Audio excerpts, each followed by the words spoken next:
Well, Parameshwar, this is as we expected. Now, decks are clear for Mr. Annamalai to announce his next political move in Tamil Nadu.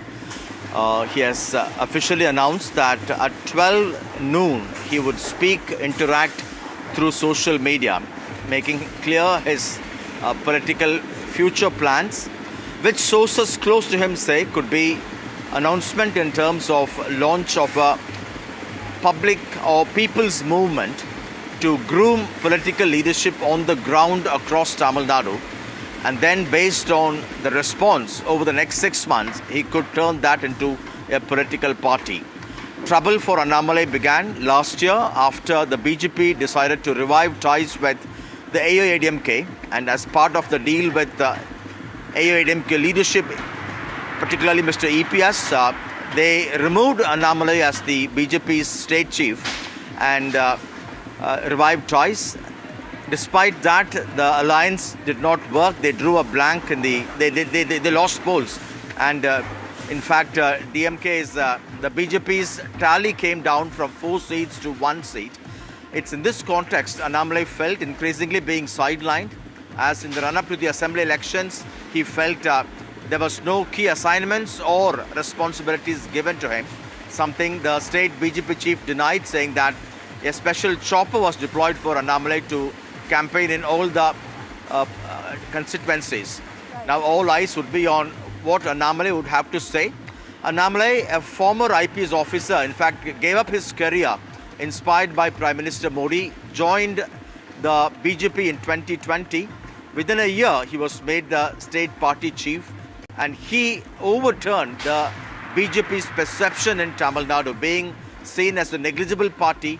BJP soon became a much talked about party, and Annamalai's response for key political issues was sought, and he had a huge social media following and also followers politically. It's in this context his announcement is being keenly watched. His announcement also comes following the successful capturing of power by another young leader, TVK chief actor turned politician Vijay, who in a span of 2.5 years of his launch of his party has captured power and become the chief minister. And Annamalai has a huge youth following, and his first announcement, if according to his close circles information, if he launches a people's movement, the idea is to gauge the public sentiment, what kind of a support he gets from people, the social media following. Taking into all these things into account, he may later decide to turn it into a political party, and all that would be made clear during his interaction at 12 o'clock this afternoon, Parameshwar. All eyes are on that interaction that is going to take place at noon. Sam, do stay on with us. Vasudha Venugopal also joins us with all that's unfolding behind the scenes. Throughout the week, BJP leaders have publicly denied any rift. They've maintained that there were no differences with Annamalai. But today's resignation marks a decisive break now. Vasudha, at noon, we are told Annamalai will outline his future political plans. But tell us, what is the reaction within the Tamil Nadu BJP with this resignation coming in? Well, a lot has been going on since last 2 days, and both Vijay Gopal and Sam Daniel have been sort of reporting on this, Parmeshwar. What we've been told is that all district secretaries have been asked if their cadre is still with the party, because they also fear that, a section of the cadre might want to go with Annamalai. They don't want that happening. The party tried its hard to retain Annamalai because it also wants to send out a message across the country that it is fond of dynamic leaders and it wants to encourage them. It does not want this to be a precedent for any other state in the country, which is why it also tried very hard to retain Annamalai. The designation, the acceptance of the resignation has just come just a short while ago. In fact, we've just broken it a few minutes ago. The BJP has also tweeted this, which also means that the resignation is final. Annamalai goes separate ways. What we are told is that he's going to launch a political movement of sorts on the future of Tamil Nadu. He's going to talk about his vision for Tamil Nadu. More importantly, he's also going to talk about how he has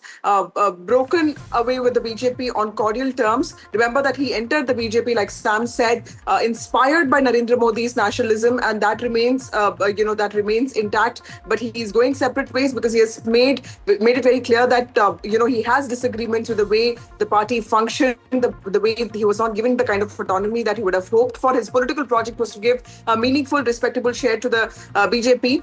That he felt he was not given. But of course, a lot of people would say that the party invested in in him more than anybody else. And today he's going to take a big plunge. It's just a day after his birthday. The original plan was to launch this political movement on the 4th of June. Today is the 5th, and at about noon now, we'll get to know what his exact vision is. He is, of course, inspired by TVK and Vijay's rise. But remember that Vijay was a household name. His fan clubs have been working since 2009 for 30 years. I don't think Annamalai has that kind of popularity, but he has the story that sells. He comes from a deprived background. He's a hugely accomplished aspirational icon because he's an ex-IPS officer, somebody who's cracked the CAT examination. He has studied in the prestigious Indian Institute of Management. So clearly more dynamic, more articulate, and probably the most visible face that the BJP has had in the state of Tamil Nadu. Vasudha, I have a question for you as well. Till yesterday, we had the BJP coming out. We, in fact, had the first statement coming in from the state chief of the Tamil Nadu BJP coming out and saying that, no, we haven't heard of this resignation and there were no talks of it. But given that the resignation has now been accepted, perhaps less than 24 hours after we had the BJP chief of the Tamil Nadu state speaking to the media, what could this mean? Were there last-minute attempts also, efforts being made to placate Annamalai from breaking away from the BJP? Yeah, that's a great question, Vedika. In fact, that's what was happening exactly for the last 2 days. The BJP did not want to send out this message that it does not care about its leaders. It wants to send out its message that it's deeply concerned about the perception that it holds, especially amongst young leaders. And remember, Gen Z is the buzzword right now when it comes to political action. And Annamalai is somebody that a lot of youngsters look up to, Vedika. In fact, when I attended, a lot of BJP rallies, I would find a huge section of young people just coming to watch or, just watch his rallies or hear him speak. So Annamalai does have a certain sense of, admiration, admirers, and that probably is something that the BJP knew. We are also told that Naina Nagendran met PL Santosh, and there could be some changes in the offing in the BJP, party as well. There is another leader called Aswathaman who is seen as close to the RSS. His name is being propped up as the BJP president. Naina Nagendran could be accommodated in the center. What happens to L. Murugan remains to be seen, because remember, he has also functioned as CMOS for a long time. So several changes expected there. Vasudha, as always, thank you so much for joining us with the latest developments. My colleagues Sam Daniel, Vijay Gopal Mulidharan and Vasudha Venugopal, along with Vedika Sood, continue to track all the latest developments. Many are highlighting Vijay's electoral success has clearly altered political calculations in the state. All eyes are on that 12 o'clock address that Annamalai will deliver. We'll continue to track all the updates for you as always. Do stay tuned to NDTV.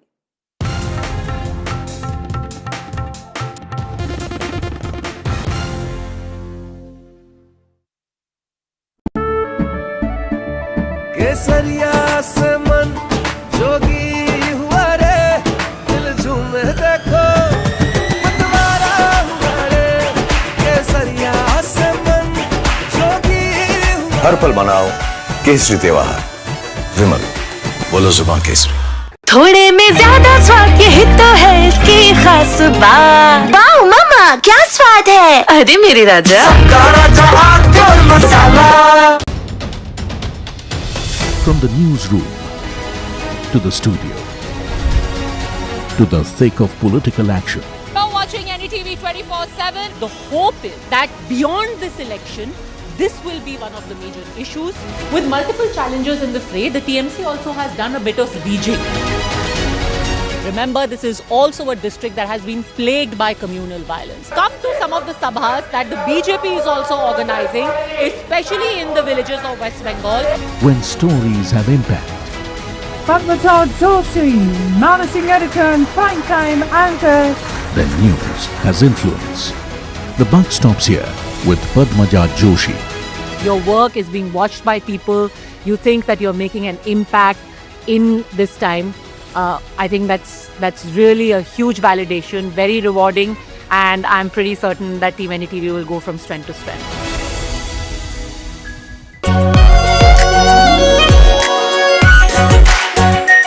Our pure Shahi Paneer Masala. Delicious, healthy, every day.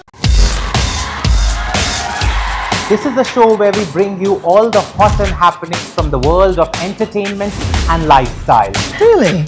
fashion that made you gag, films that made you fangirl, art that made it to the gram, and trends that kept us with the program. Hello and welcome to a brand new show. I am your host Mayank Chaudhary and this is Limelight. मीठा या नमकीन चाहे जैसे खाओ 100% सूजी से बनी are pure vermicelli स्वादिष्ट सेहतमंद हर रोज. In the beautiful state of Andhra Pradesh, which has no shortage of its own superstars. And that's why it's our pleasure to be joined today on NDTV by Pavan Kalyan, the Deputy Chief Minister of Andhra Pradesh. Good to have you, sir. You were recently denied permission, sir, on Telangana Formation Day. I think somehow they're scared. Otherwise, there is no need for them to deny permission. Is the India bloc, up on its last legs? I had seen in my family, they were very strong supporters of Congress. As long Indira Gandhi was, even to an extent Rajiv Gandhi was there, they could slowly, but the disconnect started because of their policies. I really expected some kind of a greater understanding when this man, Mr. Rahul Gandhi, if I go and meet people, that gives me a very greater understanding, greater depth. But I felt after walking from Kanyakumari to Kashmir, and the way he understood, then I said he has become more shallow. You have a good relationship with the BJP and especially with Prime Minister Modi. This man is the future of our country, and we need it.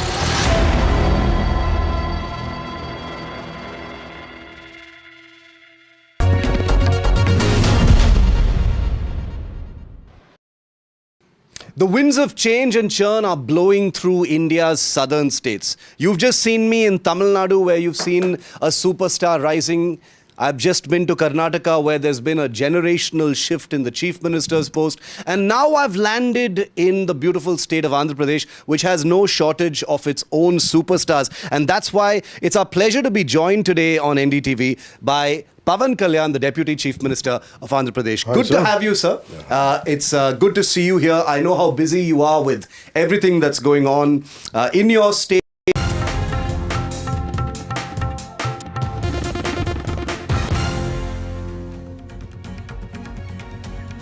Hello and good morning. You're watching NDTV 24/7. I'm Radhika Ramaswamy. Big political development from the state of Tamil Nadu. Annamalai has exited BJP. He will be addressing the media shortly to clarify on his next move, likely to float a political movement. And in Karnataka, senior Congress leader Ramalinga Reddy has resigned from the cabinet, unhappy with the portfolio allocated to him. We have all these developments breaking only on NDTV. But first, we'll get you the headlines.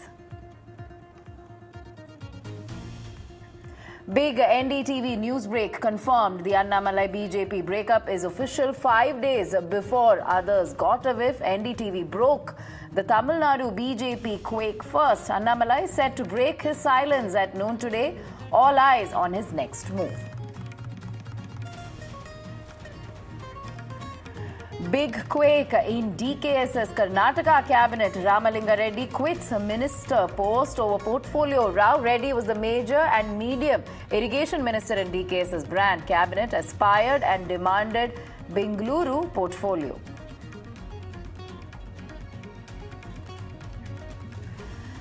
Alliance breakup turns bitter. Udayanidhi Stalin calls Congress conduct treacherous. Congress hits back, saying making and breaking alliances is part of democracy.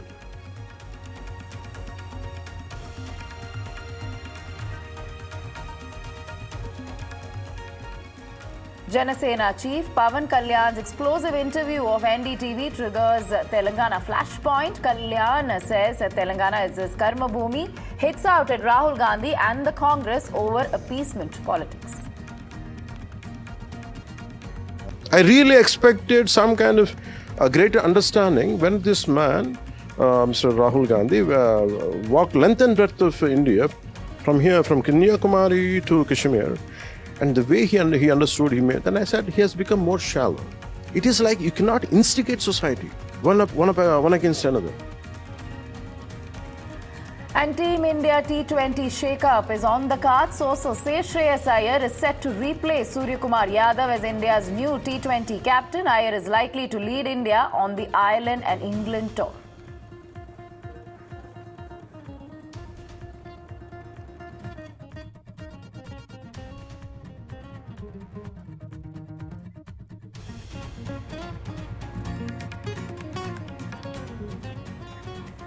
First up, a major political development from the state of Tamil Nadu is set to reshape the state's political landscape. Former Tamil Nadu BJP chief K. Annamalai has resigned from the party, ending months of speculation over his future within BJP. BJP has accepted Annamalai's resignation, with sources indicating that differences over party strategy and alliance politics in Tamil Nadu played a role in his decision.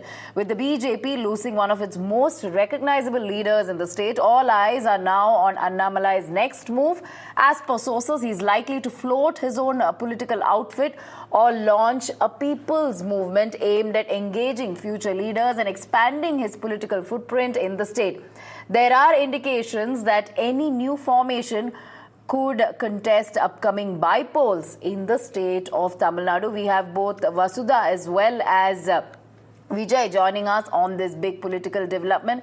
Vasudha, to you first. Of course, NDTV was the first to break as far as Annamalai's next move is concerned, or rather the fact that he will be exiting the BJP, and that has been confirmed. In fact, his resignation has been accepted by the BJP High Command at this point. But if you can take us through the days leading up to this decision by the stall leader. Well, Radhika, that's an important question, because that's where the crux of Annamalai's exit lies. He was the chief of BJP state unit from 2021 to 2025. In 2025, he was removed as the state president of the BJP because the BJP felt that for its own political relevance and performance, it was important to go with the AIDMK. The alliance with the AIDMK was considered more important than the political project that Annamalai had.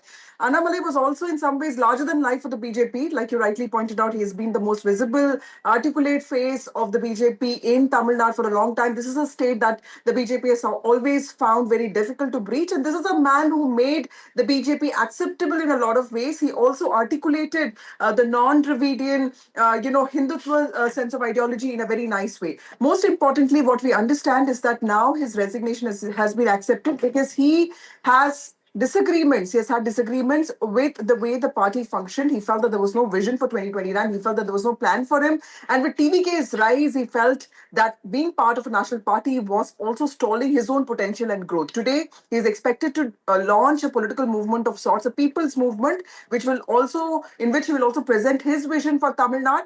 While the BJP, on the other hand, has asked district secretaries to ensure that their cadre remains together. There could also be major overhaul in the organization of the BJP Tamil Nadu. But remember, this state is not completely, on the top focus of the BJP. The BJP has UP and Punjab to worry about. So while we talk about Annamalai for the BJP, Tamil Nadu is just one of the other states that it could be worrying about later in the day. For now, the priority is somewhere else. Right, Vasudha, stay on with us. We also have Narayan Tirupati of Tamil Nadu BJP with us. Mr. Tirupati, this is a big development. Of course, we've been reporting on what possibly Annamalai could be thinking and his next move. But now it's official and confirmed that Annamalai has indeed exited the BJP, and he could just be floating another political party. But as a BJP leader, your reaction? In fact, Mr. Annamalai was a very great leader. He was a very active personality, a young leader who has definitely worked very well for BJP. He has led the BJP in Tamil Nadu very well. So we thank him for all those things. And now he has decided to part from BJP, and I don't know what is he going to do. He said he will address at 12 o'clock today. So we wish him the very best in his future. That's all we can say. Right, but Mr. Tirupati, of course, the fact remains that he was not happy with what happened, ahead of the polls in the state of Tamil Nadu. AIDMK alliance appears to have been the fault line, and he had spoken about it with the BJP High Command as well. He was not happy with the alliance and the fact that he was sidelined from within the BJP as well, just ahead of the polls. I don't think, because if he had been sidelined, he would not have addressed at least 100 places. He had visited 100 constituencies. So I don't think he felt. In fact, I don't think he was sidelined, or even in fact he felt he was sidelined. But He may have had a lot of differences in the alliance. Yes, I do accept it. But it is the national party, national high command, which it decides. This is a national party. It's a collective decision. So the BJP always goes with collective leadership. All knows that. So it is his decision to quit. And you can't stop him. You can't stop anyone who wants to go out. Right, Mr. Tirupati, he was a tall leader of the state of Tamil Nadu. In fact, a very recognizable face as well as far as the BJP is concerned in the state.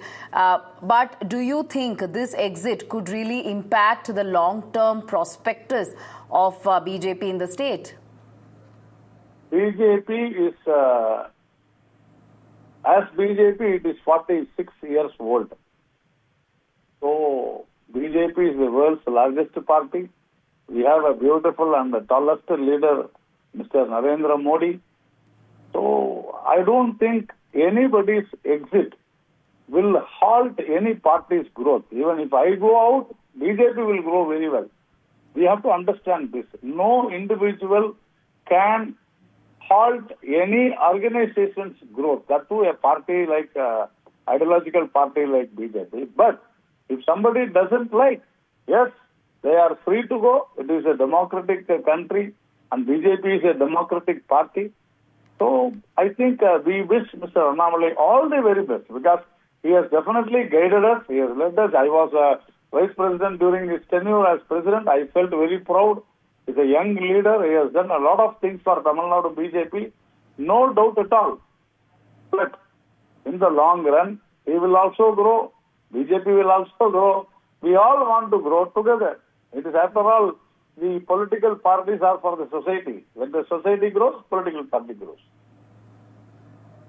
All right. Thank you, Mr. Tirupati, for joining us with your reaction. In fact, we have more breaking updates as far as Annamalai's exit from the BJP is concerned. Andhra Deputy Chief Minister has reacted to Annamalai's exit. Pavan Kalyan has an advice to him. He says Annamalai needed guidance. So that's one of the first reactions as far as Annamalai's exit from the BJP is concerned. Andhra Deputy Chief Minister coming out with a word of advice to Annamalai. He says he is a leader who needed some guidance. In fact, my colleague Shivarur had spoken to him on Annamalai. Let's listen into what he had to say earlier.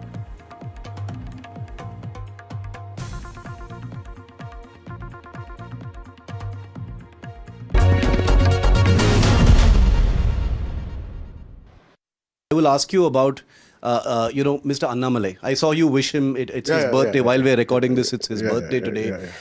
What do you think happened, Mr. Pavan Kalyan, to Annamalai? He'd been given a lot of opportunities.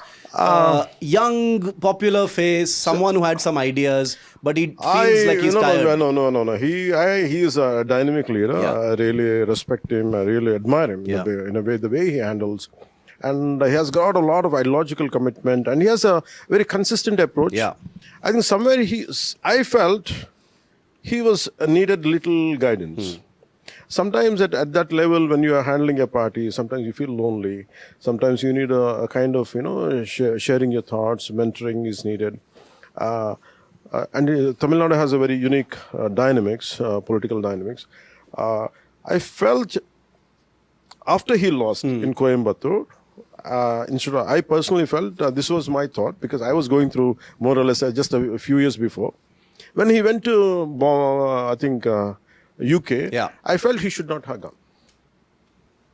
Sometimes you have to be there. That's okay to go through humiliation. I don't know, whatever. I'm not saying his reasons could be entirely different what I'm saying, but this is what my perception. You're saying he should have stuck to it. He should have stuck to it. And he could have established himself. So that gap, I think, paved a different thing. Even after that, I felt even that is fine. I think that's what I shared with him. I think you are the future of Tamil Nadu, and I think you should stick around. But I don't know the internal dynamics. Correct. Sometimes internal dynamics, from an outside I can see something, but internal dynamics it could be does not work. It might, I don't know what exactly. How but do you think it's a mistake for him to walk away at this time, or you're right, we don't know what the we don't know, because are. it depends. Maybe sometimes I feel he's a man of great integrity, and his commitment to country, his commitment to Tamil Nadu, his commitment to culture is entirely at a different level. And I think if at all, if given a choice to him, no matter whether he would have been in BJP or even if he goes on an independent journey, I think he is the future of Tamil Nadu. Yeah. All right, let's go back to our reporters on this. We're also joined by Vijay, who is reporting from Chennai. Vijay, to you, as far as the results go, Tamil Nadu results, post results, Annamalai really sounded like a leader who was set to leave. There were a lot of speculation surrounding, what his next move is going to be. Now that has been confirmed. The fact that, he's exited the BJP, that's been confirmed. But all eyes on what his next steps will be.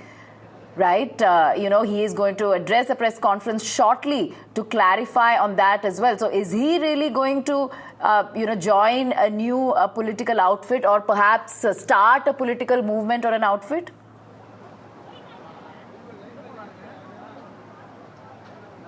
Radhika, well, Annamalai definitely going to start a political movement first, and after 6 months, he likely to convert that political movement as a political party. Remember, just before 2024 Parliament elections, Annamalai started En Makkal Yatra across Tamil Nadu on behalf of BJP to strengthen the BJP on grassroots level. He travelled across Tamil Nadu to each and every constituencies to meet the BJP supporters and people. In a way, it had given a huge enthuse to the party cadre, and also delivered a result on 2021 Parliament elections in a way that helped BJP to increase their vote percentage without Dravidian parties alliance. Especially BJP faced that election on its own, forming alliance on its own, having PMK and other parties, and without ADMK and DMK. So they secured around 11%. But however, Annamalai or BJP not able to convert the vote percentage into seats. So that in a way that seen as a BJP senior leaders referred BJP should have alliance with the Dravidian parties to convert the vote percentage into seats. But Annamalai had a different idea. He opposed the alliance with ADMK just before 2026 election. There only he had a very different of opinion with BJP's high command and also BJP senior state level leaders. Even just now Narayanan Tirupati confirmed to us saying that he had a different of opinion in terms of having alliance with ADMK and other parties. But BJP High Command taken a decision saying that BJP should go with ADMK only. But Annamalai restrained himself from contesting in this 2026 election, which itself had a clear picture. Annamalai had a clear different of opinion on having alliance with ADMK. So from then only Annamalai started to look for other option. As per our sources, from then Annamalai had rounds of discussion with many party leaders and his supporters and his well-wishers, and after poll results he took long break. He travelled to many states. That's what we're hearing. He was on spiritual break also. That's what we are hearing. Even reportedly he met Rajinikanth just before elections also, but Annamalai himself clarified saying that he very often he met Rajinikanth. He used to meet Rajinikanth as he is a mentor and spiritual guru also. But however, many speculation then also we had what is Annamalai going to do after results.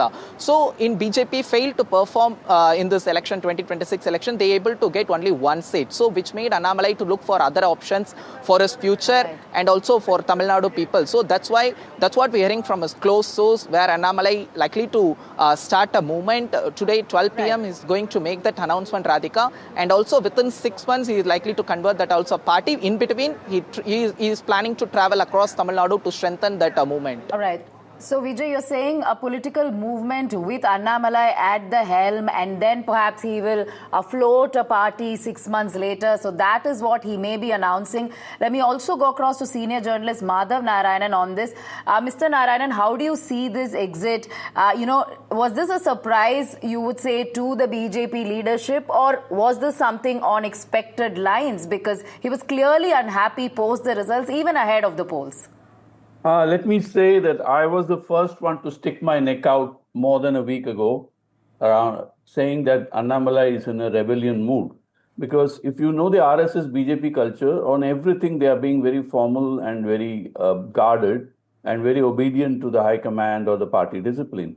Mr. Annamalai is not only known for his outspoken character and behavior, but also the fact that he is in a state where the conventional Hindutva style ideology or BJP's politics doesn't work very well. So it was clear from his statement on CBSE that he was on the some kind of a confrontation path, but he has played his cards very well because he's between a rock and a hard place as well as ideology is concerned.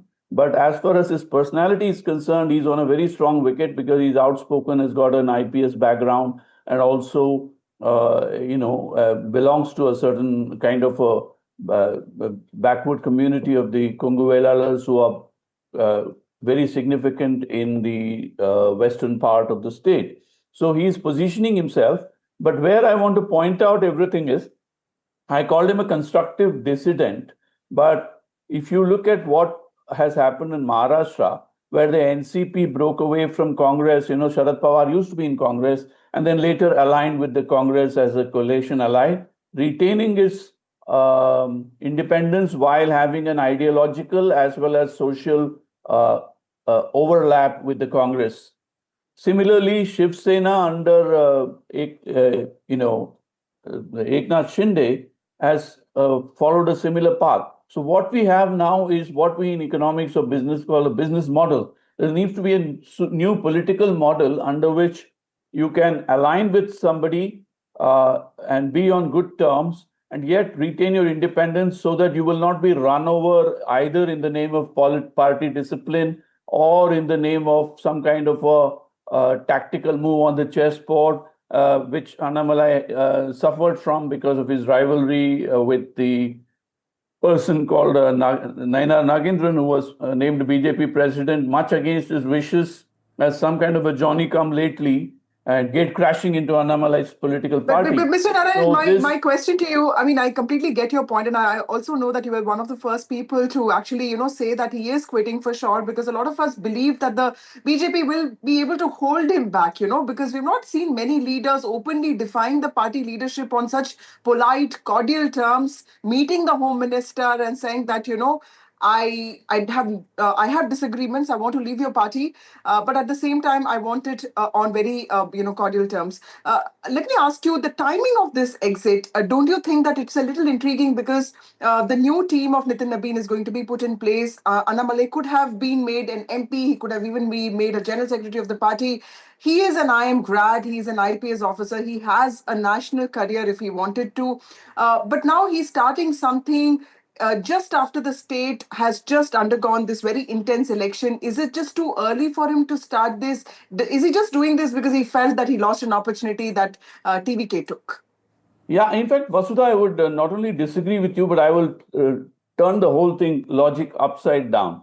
Because you're not wrong in your own way, because you have BJP as a national party in mind. But Annamalai's prime objective for the BJP is to deliver Tamil Nadu. He is to BJP in Tamil Nadu what Siddaramaiah is to Congress in Karnataka as some kind of a social coalition builder or a face that will command popularity within the state. And from a Tamil Nadu point of view, the timing could not have been better for 2-3 reasons. First of all, the elections are just over, so he's got plenty of elbow room and time to play with, to build a movement, test the waters, do a pilot project, because he says he's going to be having a movement first. And so, again, to use the Silicon Valley language or the startup language, he's got enough leg room to pivot around the whole thing. And by quitting the BJP on extremely cordial terms, because day before, one thing I got slightly wrong was that I said he's meeting only Nitin Nabin. But now that he's met Amit Shah, it's as good as meeting Narendra Modi, which means I was joking that this is like somebody leaving IBM for Microsoft. It looks like a very corporate activity. There is no, there is no rancor, which is a very apolitical way of doing politics. And he's got precedence in even Pawan Kalyan, who your managing editor Shivaru was just interviewed, he's got his own identity while being a BJP ally. So there is a business model emerging in Indian politics where you can be part of the BJP Parivar as distinct from the Sangh Parivar while retaining your identity based on community, ideology, personality, as well as some kind of select following. And he's got, the next election in Tamil Nadu, unless there is a collapse of the TVK, which I don't see it happening immediately, is the 2029 parliament elections. So he's got 3 whole years within which to deliver Tamil Nadu or pivot if necessary and emerge as a alternative face. One thing I've been saying is that he's got age on his side. He's only 41 or 43, and he's got a personality, and he's addressing a state which has now got a huge social power vacuum. Even Stalin, a DMK leader, in spite of having a big cadre-based party, has done a lot of hard work both for the party and in the government, and financing the elections is not a problem for him. In spite of that, he's lost. Whereas all other parties are in a disarray. Vijay Kant is no more. Jayalalitha has passed away a decade ago. Therefore, and then AIDMK is in a state of disarray. So there's a vacuum in the opposition, or what I call the alternative space, where in any anti-incumbency situation, there is a room for a face who's a good orator, who can command popularity and also belongs to the right community, except that the Dravidian ideology has nuances that the BJP's Savarkarian approach, if I may say so, doesn't hold. Dravida movement takes its origin from Periyar. There is rationalism. In fact, there was something very candid that the DMK spokesperson Salem Dharnidharan told you and me, I think, a few days ago. He says, look, the DMK itself is a product of anti-establishment uprising. So they have done to us, TVK has done to us what DMK has done.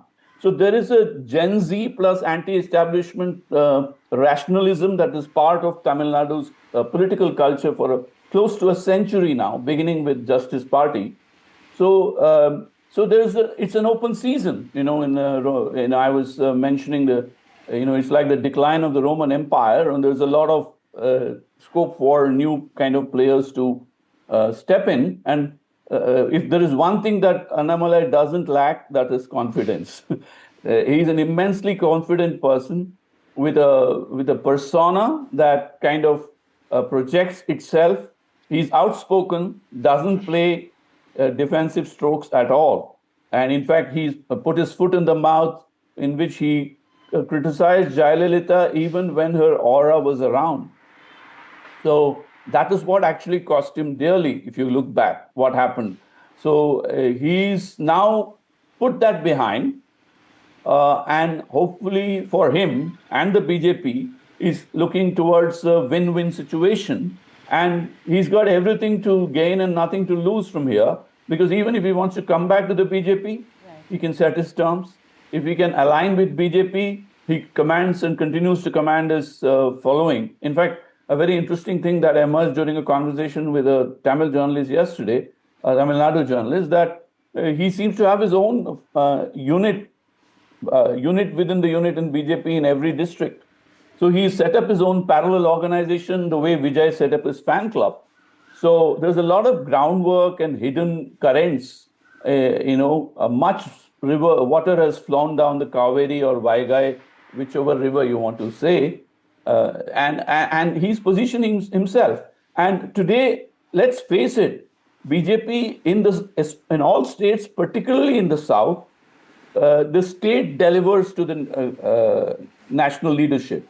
Unlike, let's say, UP or Gujarat, you can put a whole lot of rubber stamp people in Madhya Pradesh, and they will all take Modi's name or Amit Shah's name and be grateful to them. But in other states, there are local level leaders. You have Yediyurappa in Karnataka. They are quite significantly influential in their local pocket boroughs or community vote banks. And to that extent, Annamalai sees himself as a Yediyurappa who broke away but came back. Mr. Narayanan, so it's like saying, I can eat the cake and have it too. You're basically suggesting that Yeah. Annamalai is going to be a strong force. He has age on his side. He can emerge as an important political force in the days to come. So that's what you're suggesting. Thank you for joining us with your perspective. We also have Sam Daniel joining us from Chennai. Sam, the question being asked is, how did BJP allow this relationship to really deteriorate at this point? How much did the difference perhaps over the BJP-AIDMK alliance really contribute to Annamalai breaking away from BJP?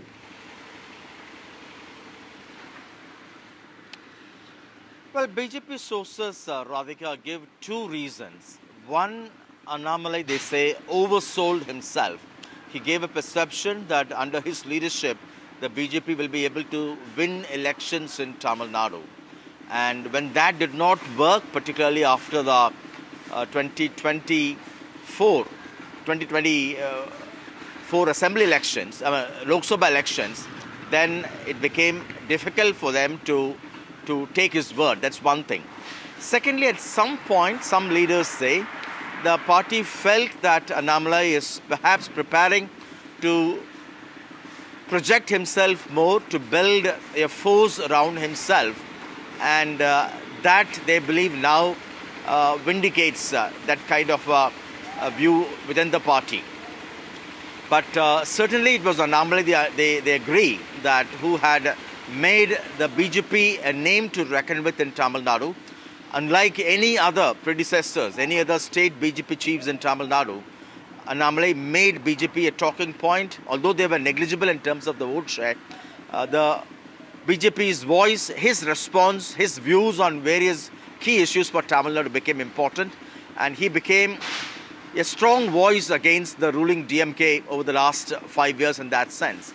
So he had actually changed the perception of the BJP, and in his view, he wanted to fight alone so that gradually, steadily but strongly, the party will be able to expand its footprint in Tamil Nadu. But the BJP leadership, from his point of view, did not agree to that kind of a long wait, and that's why they overruled his belief that there should not be any alliance with the AIDMK, and they revived ties with the AIDMK, and that was the first sign of trouble for Annamalai. They soon removed him as party chief, and Nainar Nagendran was brought in. And even in the recent assembly elections, his supporters say he was largely sidelined. He wasn't given any key assignments or responsibilities, which the BJP chief now has denied, saying that even a chopper was deployed for him, and he had campaigned in almost all the constituencies across Tamil Nadu. So that's a big question. Now his new move will be both a challenge and a kind of a positive factor for him. A positive factor in the sense he will not have the BJP tag on him any longer in Tamil Nadu. Often BJP tag becomes a liability. He is now would be seen largely as a young, articulate leader, a former IPS officer with political ambitions, and the idea is to launch a people's movement and later to convert that into a political party according to sources. The liability will be he will be still seen as a team B of the BJP. Already the Congress MP Manikam Tagore has called them as a team B of the BJP, saying he has the blessings of Amit Shah, has the nod of the Prime Minister, and without the name of the RSS and BJP, a new force is being played or being introduced in Tamil Nadu according to the Congress.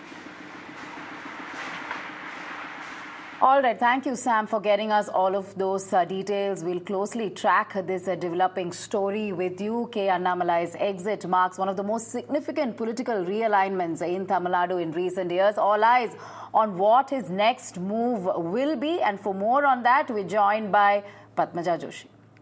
Thanks very much, Radhika. And it's not just about Annamalai. In fact, what a power-packed Friday it is turning out to be. So much political churn happening from across the country, right from Tamil Nadu to Karnataka to West Bengal. On the one hand, you've got the exit of Annamalai. In just a while from now, at noon, he is finally going to come out and make an address. He is going to, like he said yesterday, share his ideas about what his political journey from here on is going to be. Cut to Karnataka, and like NDTV has broken, barely hours after 13 ministers and DK Shivkumar took oath as the new Council of Ministers, barely hours after DK Shivkumar finally realized his dream of becoming the Chief Minister of Karnataka, there is trouble in paradise already. You've got at least a couple of ministers, and that's the big news we'll be getting to you in just a second. At least a couple of ministers who are already unhappy with their portfolio. Is there going to be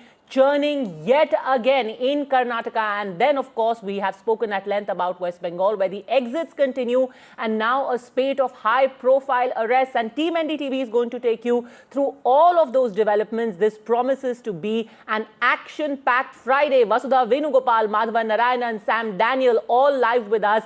But let's focus for a while, because just the last 30 minutes left. Today in the morning, and that's the news that NDTV broke to you. Today in the morning, it finally became official, if we can call it a divorce or whether it is a, it is a no strings attached relationship. Nobody is quite sure what is happening between the BJP and Annamalai, but at least on the face of it, the BJP president Nitin Nabin today officially accepted Annamalai's resignation from the primary membership of the BJP. This is something that NDTV had told you more than a week ago. But Vasudha, all eyes on what he announces at 12 p.m. Is it going to be a formal political party, or is it going to be, quote unquote, a people's movement?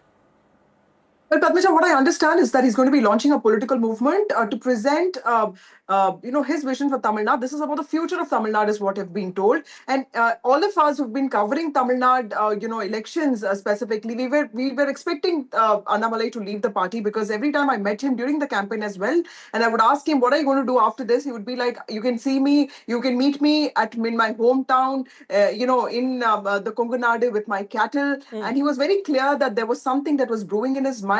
And Padmaja, remember that, this is a man who's politically very intuitive. He understood that Tamil Nadu indulges in a lot of religiosity, but it's not a state that can be attracted by Hindutva. So at a time when everyone was talking about the Ram temple, I had interviewed him, and he had spoken about reviving those smaller Kuladaiva temples in Tamil Nadu. This is just a small example of the kind of visibility, articulation that he brought to the alternative, or to the Dravidian vision that the DMK has. So he clearly was very useful to the party. He probably is one of the most visible and known faces of Annamalai. I can of Tamil Nadu BJP. I can tell you that every time I covered BJP rallies, there was always one section of the crowd waiting to hear him speak. So he did have a certain amount of traction, and his resignation does mean a blow to the BJP, which is why the party tried hard to retain him. In the coming days, we can also see the party making a lot of changes to ensure that his leaving does not impact the party adversely. In fact, when he was carrying out the Enman and Makkal Yatra, at that time, the kind of crowds that he attracted,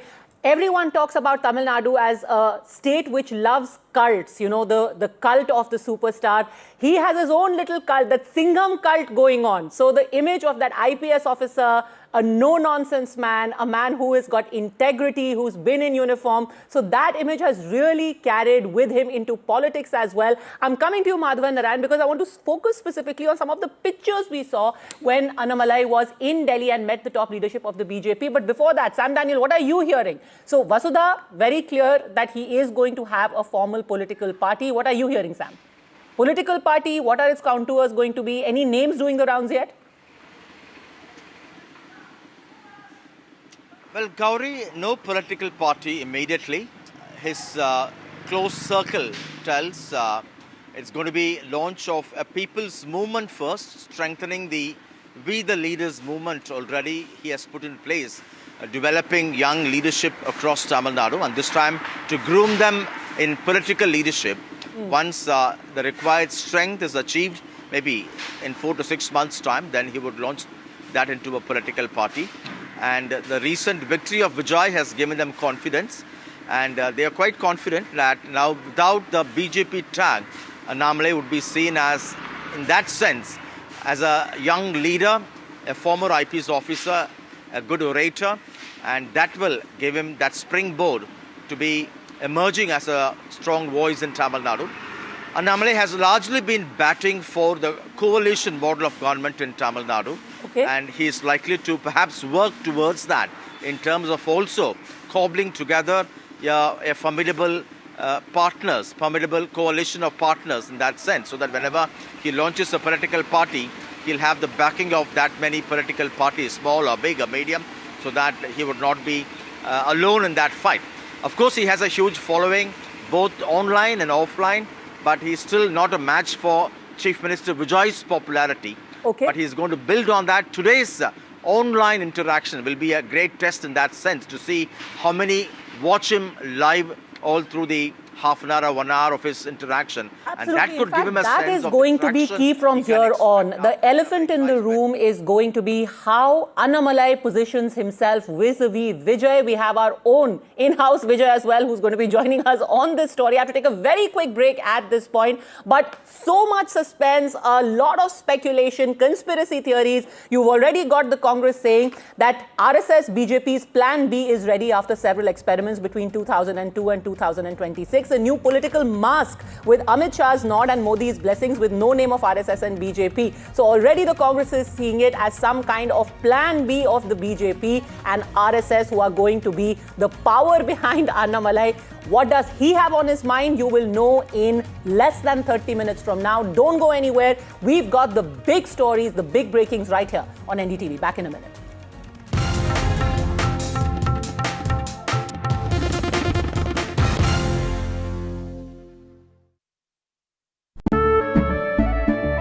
केसरिया से मन जोगी हुआ रे दिल झूमे देखो मतवारा हुआ रे केसरिया से मन जोगी हुआ हर पल मनाओ केसरी त्योहार विमल बोलो जुबान केसरी। थोड़े में ज्यादा स्वाद यही तो है इसकी खास बात। वाओ मामा क्या स्वाद है, अरे मेरे राजा।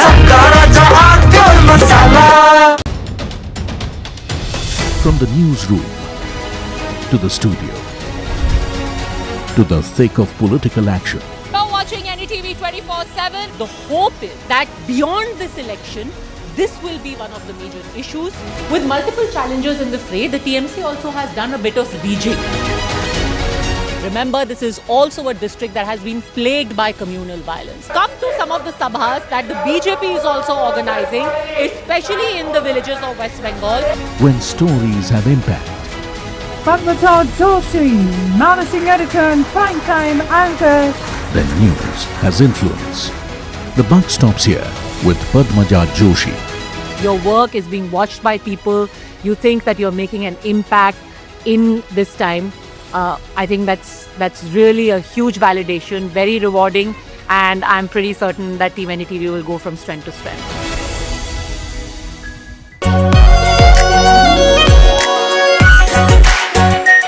Our pure Shahi Paneer Masala. Delicious, healthy, every day. This is the show where we bring you all the hot and happenings from the world of entertainment and lifestyle. Really? Fashion that made you gag.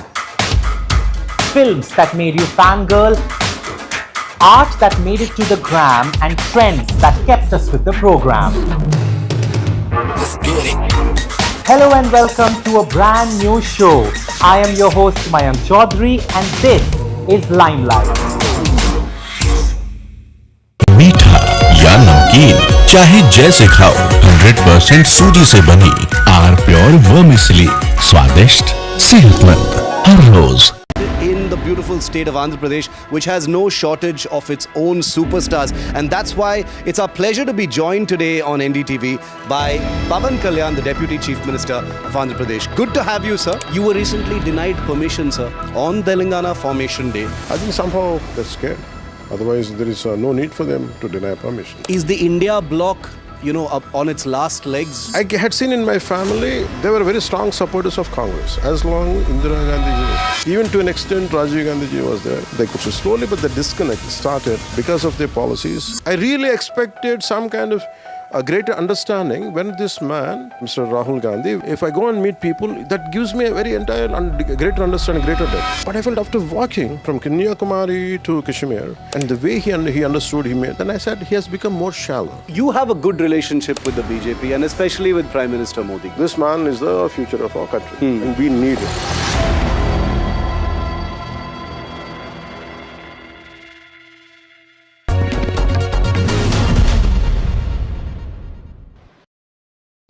The winds of change and churn are blowing through India's southern states. You've just seen me in Tamil Nadu, where you've seen a superstar rising.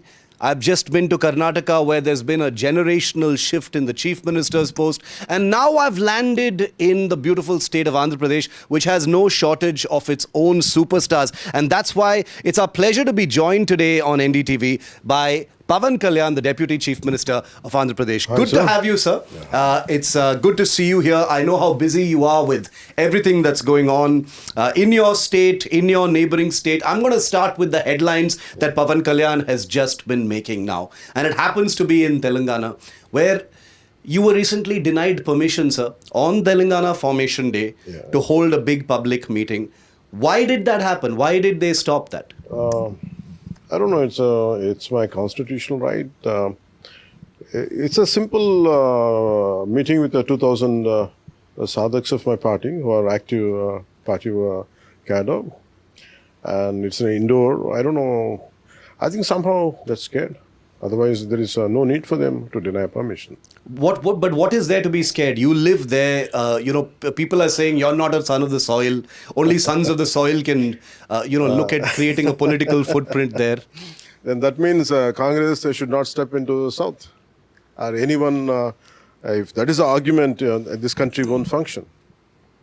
And no other party, and every party should become a regional party, very the native-centric. That does not happen. When we sing Vande Mataram, when we see Janagana Mana, we never look at it as Bengali. We say this with a national spirit. I think this is a very shallow argument. Who is nervous about Pavan Kalyan doing something? It's not like it's your first time in Telangana, sir. I mean, you live there, you've lived there, you have family there, you have a history there.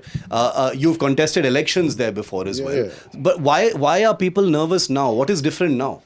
I don't know really, because for me, I've been doing politics even much before I initiated my political journey in 2007 to 2008. Active politics started from 2008 mid onwards. And always I went through entire Telangana. I mean, more of my political journey, it initiated in Telangana and have a greater grip in Telangana when it comes to very committed cadre. Maybe I think that could be the reason for them. What if he gains a stronger foothold? I think that should be the reason. Because they are accusing you, sir, of playing divisive politics. They're saying that you're trying to remind people of the divisions between the two states, and it's not about ideology. A whole generation has passed, and that's the reason why you're being denied permission. There is no way that they can say it. Okay, first of all, even I don't.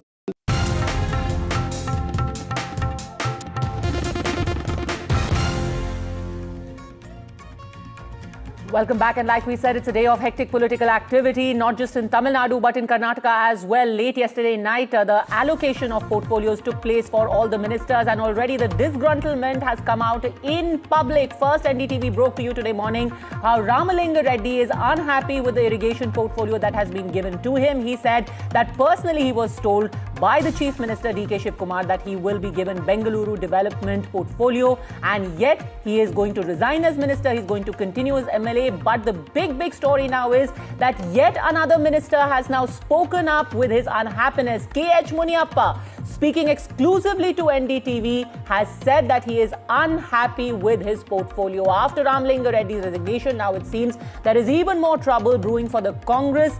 Muniappa is said to be unhappy over the portfolio that he has been allotted. He says he's the senior most and has communicated his wish to the High Command. Let's listen into this exclusive conversation that K.H. Muniappa has had with NDTV's Deepak Bopanna.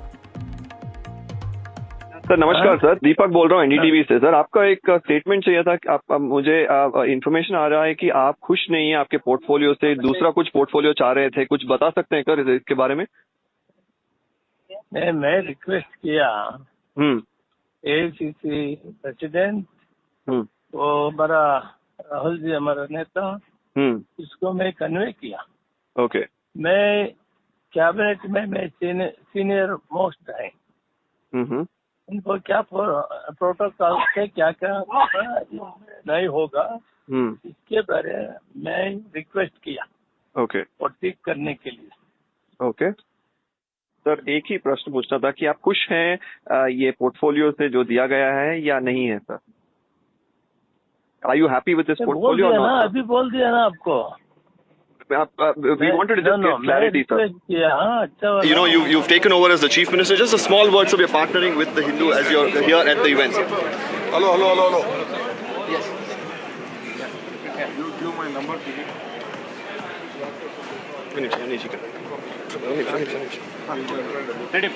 So one small bite, sir. Please.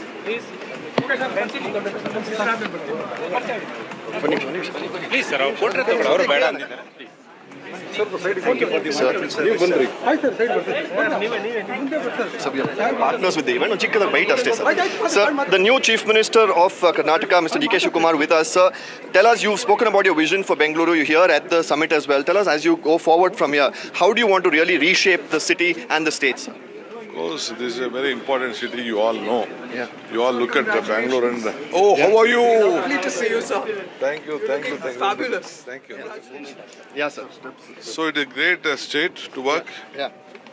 And I think the entire country is watching us. Yeah. The Prime Minister also has assured us that you will cooperate Yeah. in every matter, whatever is there, Yeah. for the betterment of Karnataka and the country. Yeah. So I'll be going and meeting my party leaders and including the Prime Minister also. Yeah. We'll work together.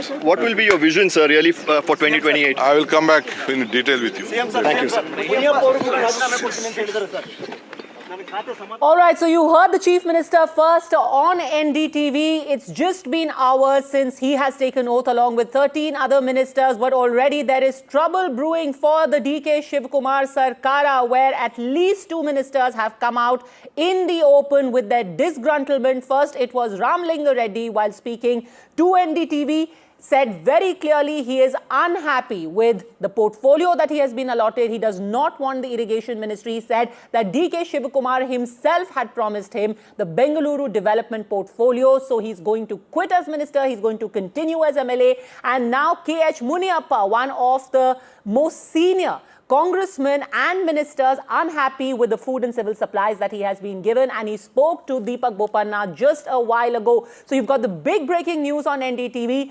2 ministers already voicing their disgruntlement. It's been hours since the portfolio allocation was done late on Thursday evening. There are ministers who are now saying that given their seniority, also keep in mind that it's a very, very delicate balancing act that has to be done by the Congress. It is not just about balancing between the older guard, the people who are believed to be close to Siddaramaiah, and those who are believed to be from Team D.K. Shivakumar, but also those who are close to the party leadership at the center. That's one part of the entire balancing act. And then you have the caste equations that have to be maintained. The Ahinda factor has to be taken into consideration. The new chief minister now himself is a Vocaliga. So all the different castes have to be balanced. You have to get the Lingayats, the Dalits, the Ahindas, the minorities. No women there in the first council of ministers that has been sworn in. Already questions being raised about that. Then you have another Muslim MLA, Tanveer Seth, saying, well, when S.M. Krishna was the chief minister, we had as many as 5 minority faces.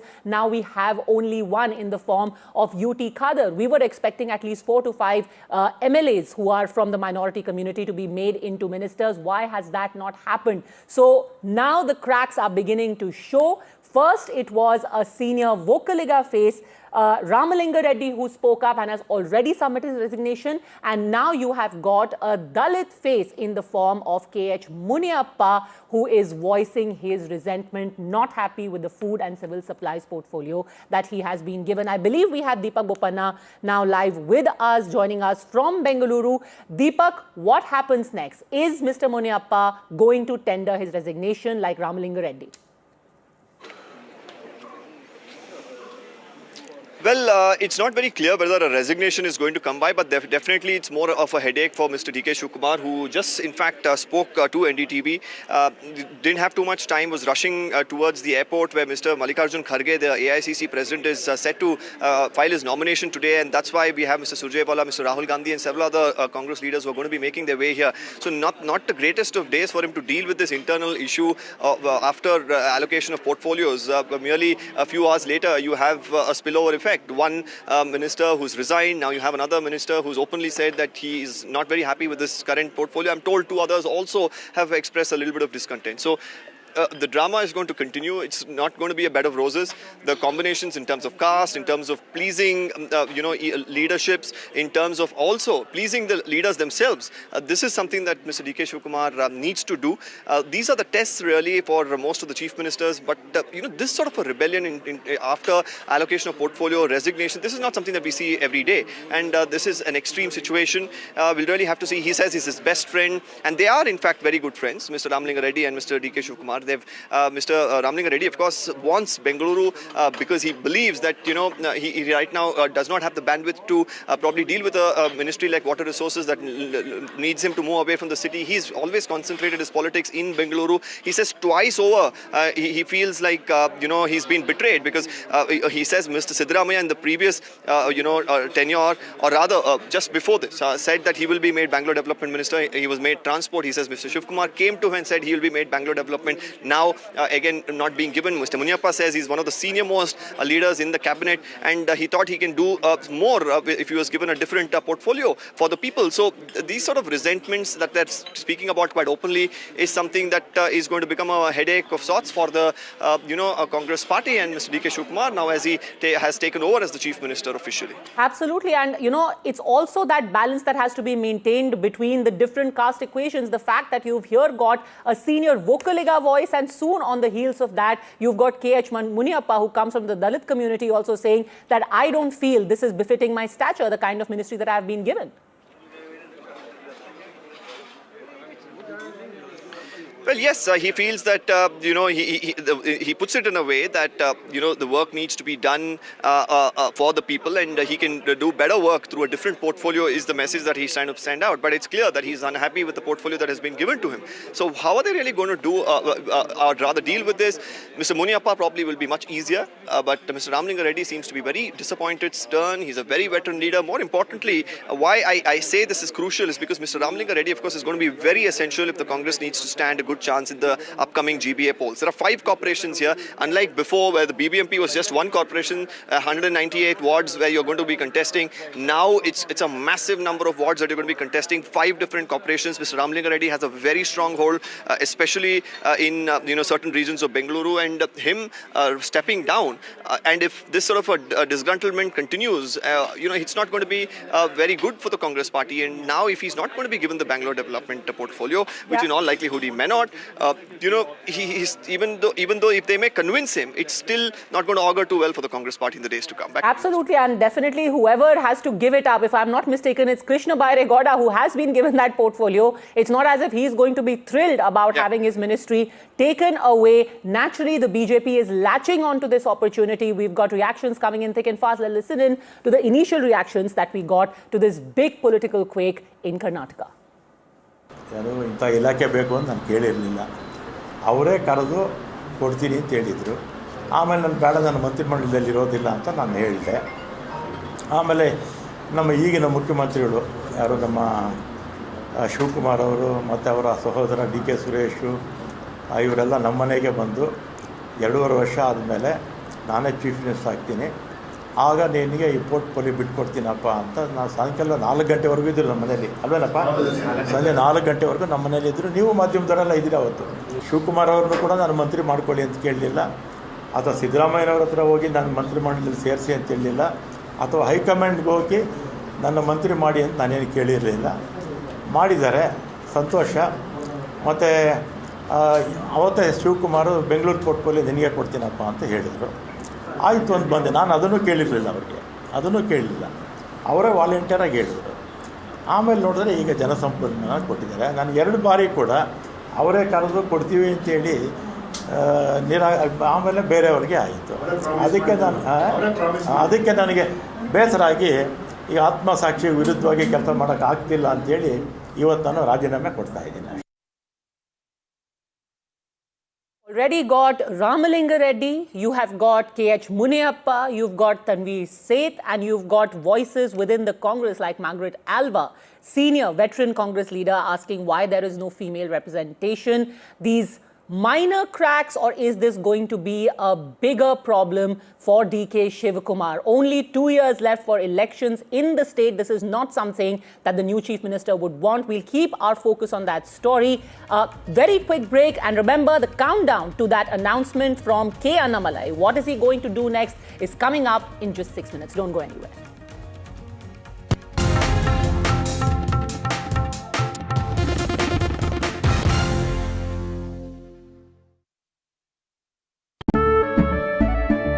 केसरिया से मन जोगी हुआ रे, दिल झूमे देखो मतवारा हुआ रे। केसरिया से मन जोगी हुआ। हर पल मनाओ केसरी त्योहार। विमल, बोलो जुबान केसरी। थोड़े में ज्यादा स्वाद, यही तो है इसकी खास बात। वाओ मामा, क्या स्वाद है। अरे मेरे राजा,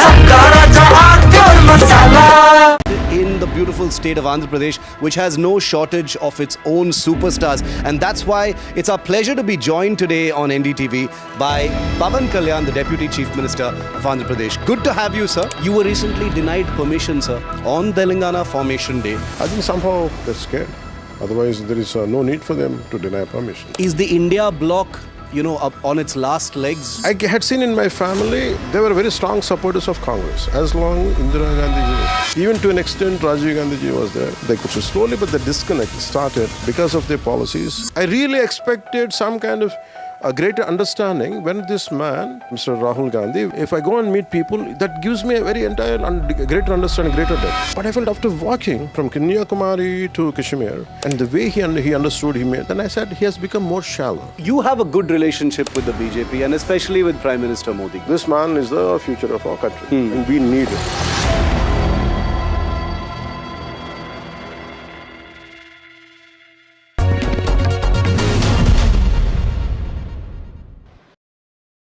The winds of change and churn are blowing through India's southern states. You've just seen me in Tamil Nadu, where you've seen a superstar rising. I've just been to Karnataka, where there's been a generational shift in the chief minister's post. And now I've landed in the beautiful state of Andhra Pradesh, which has no shortage of its own superstars. And that's why it's our pleasure to be joined today on NDTV by Pavan Kalyan, the Deputy Chief Minister of Andhra Pradesh. Hi, good sir. to have you, sir.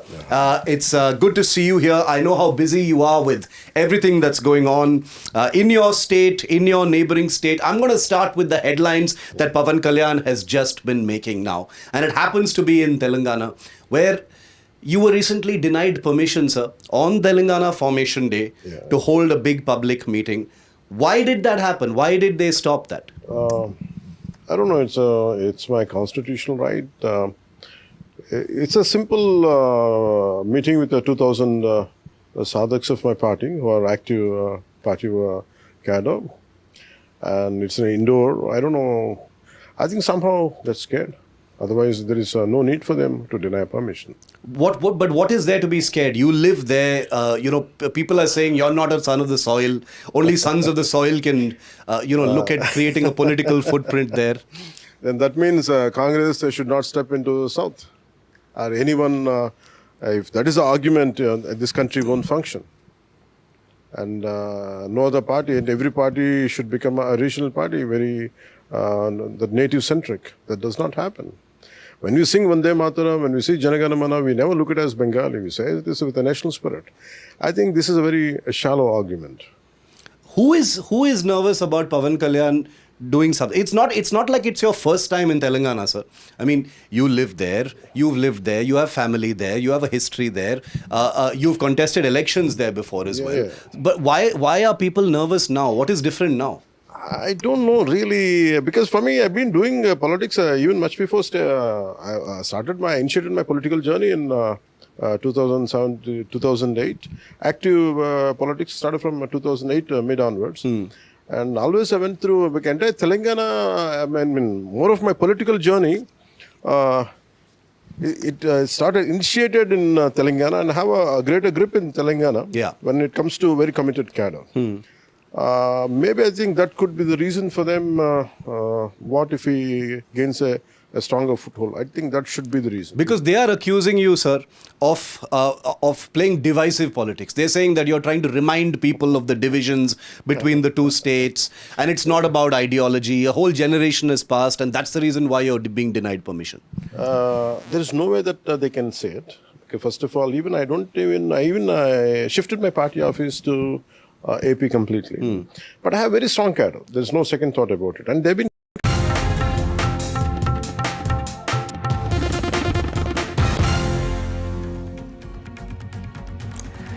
Good afternoon and welcome. Thanks for joining NDTV on this big news day. In a while from now, we are going to hear from K. Annamalai on what his future course of action is going to be. That and much more lined up. Let's get you started with the headlines at noon.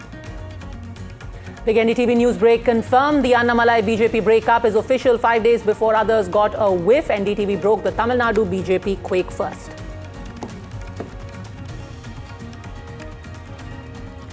An early jolt for DK Shivkumar government. Karnataka Minister Ramalinga Reddy resigns, upset over not being allocated the Bengaluru development portfolio. DK's response says he will sort out the issue with his close friend. More senior Congress leaders also expressed discontent.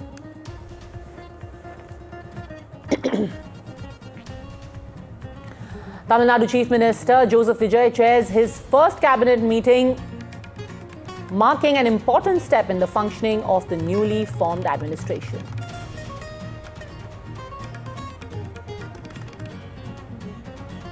Alliance breakup turns bitter. Udayanidhi Stalin calls Congress's conduct treacherous. Congress hits back, says making and breaking alliances is part of democracy.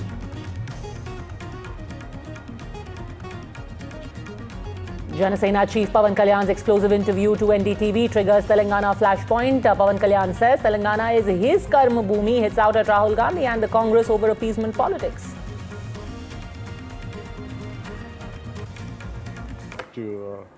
I really expected some kind of a greater understanding when this man, Mr. Rahul Gandhi, walked length and breadth of India, from here, from Kanyakumari to Kashmir. And the way he understood, then I said, he has become more shallow. It is like you cannot instigate society, one against another.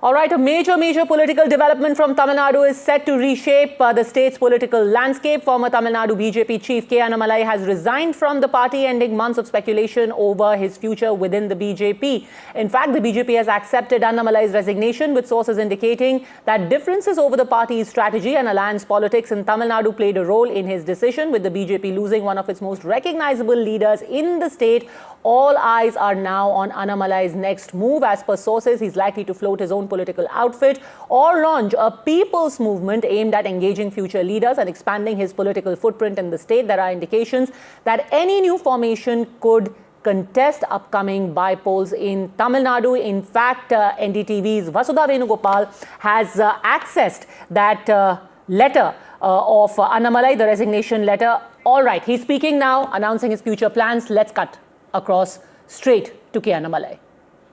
கட்சியில் August 25, 2020 டெல்லியில் இங்கே வந்து இணைஞ்சு தமிழக மக்களுக்காக ஒரு 6 ஆண்டு காலம் பணியாற்றுவதற்கு ஒரு பெரிய வாய்ப்பு, ஒரு பெரிய பாக்கியமாக நான் கருதுகின்றேன். பாதையில் பயணம் செய்யணும், இலக்குகள் இன்னும் பெரிதாக இருக்கிறது, நிறைய மக்கள் இணைச்சு செயல்படணும், ஒரு புதிய அரசியலை, அடிப்படை கட்டமைப்பை மாற்றக்கூடிய அரசியலை உருவாக்க வேண்டும் என்கின்ற ஒரு எண்ணத்தோடு இன்னைக்கு வந்து ரொம்ப பண்போடு சொல்லிவிட்டு அதே இயக்கத்திலிருந்து வெளியே வருகின்றேன்.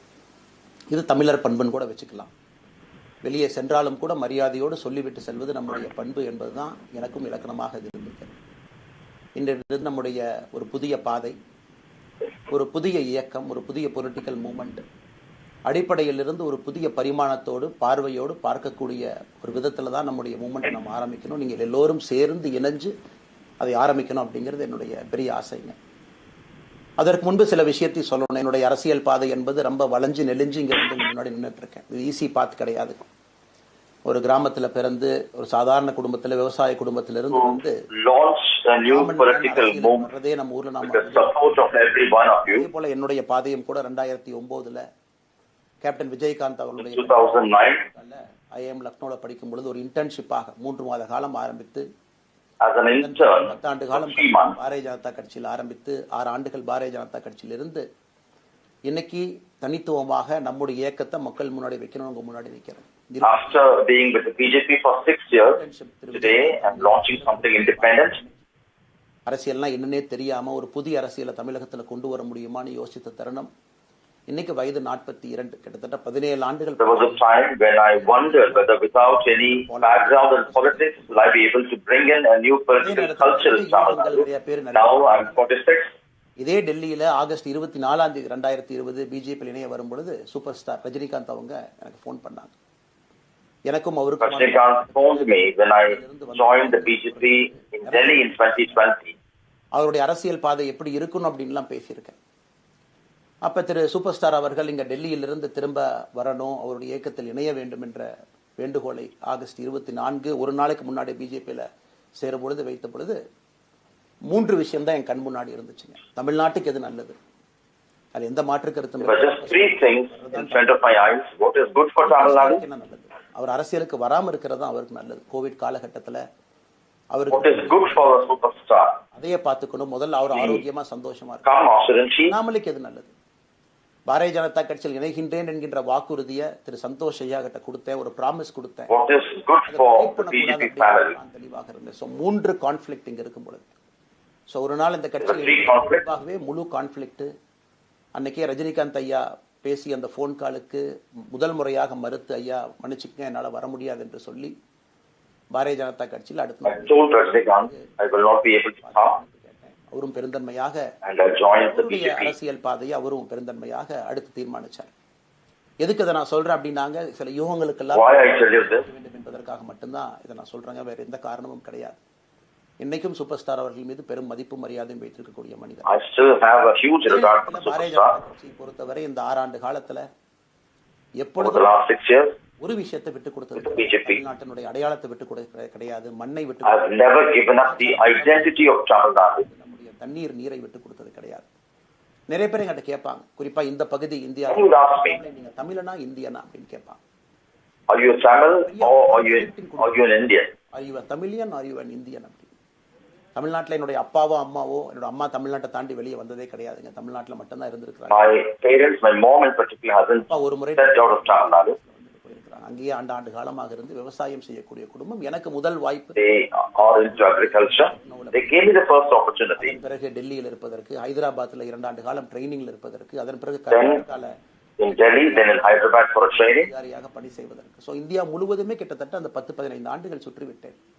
அதனால நான் எப்பொழுதுமே சொல்லுவேன், நான் ஒரு பெருமை மிகுந்த இந்தியன், ஒரு பாரம்பரிய தமிழன் என்கின்ற அடையாளத்தோடு எல்லாத்துக்கிட்டையுமே சொல்லுவேன். அது இந்த கான்ஃபிளிக்ட் சில பேருக்கு ஒரு எட்டர்னல் கான்ஃபிளிக்ட் ஆச்சு. தமிழ்நாட்டினுடைய அரசியலும் கூட ஒரு பெருமை மிகுந்த தமிழன்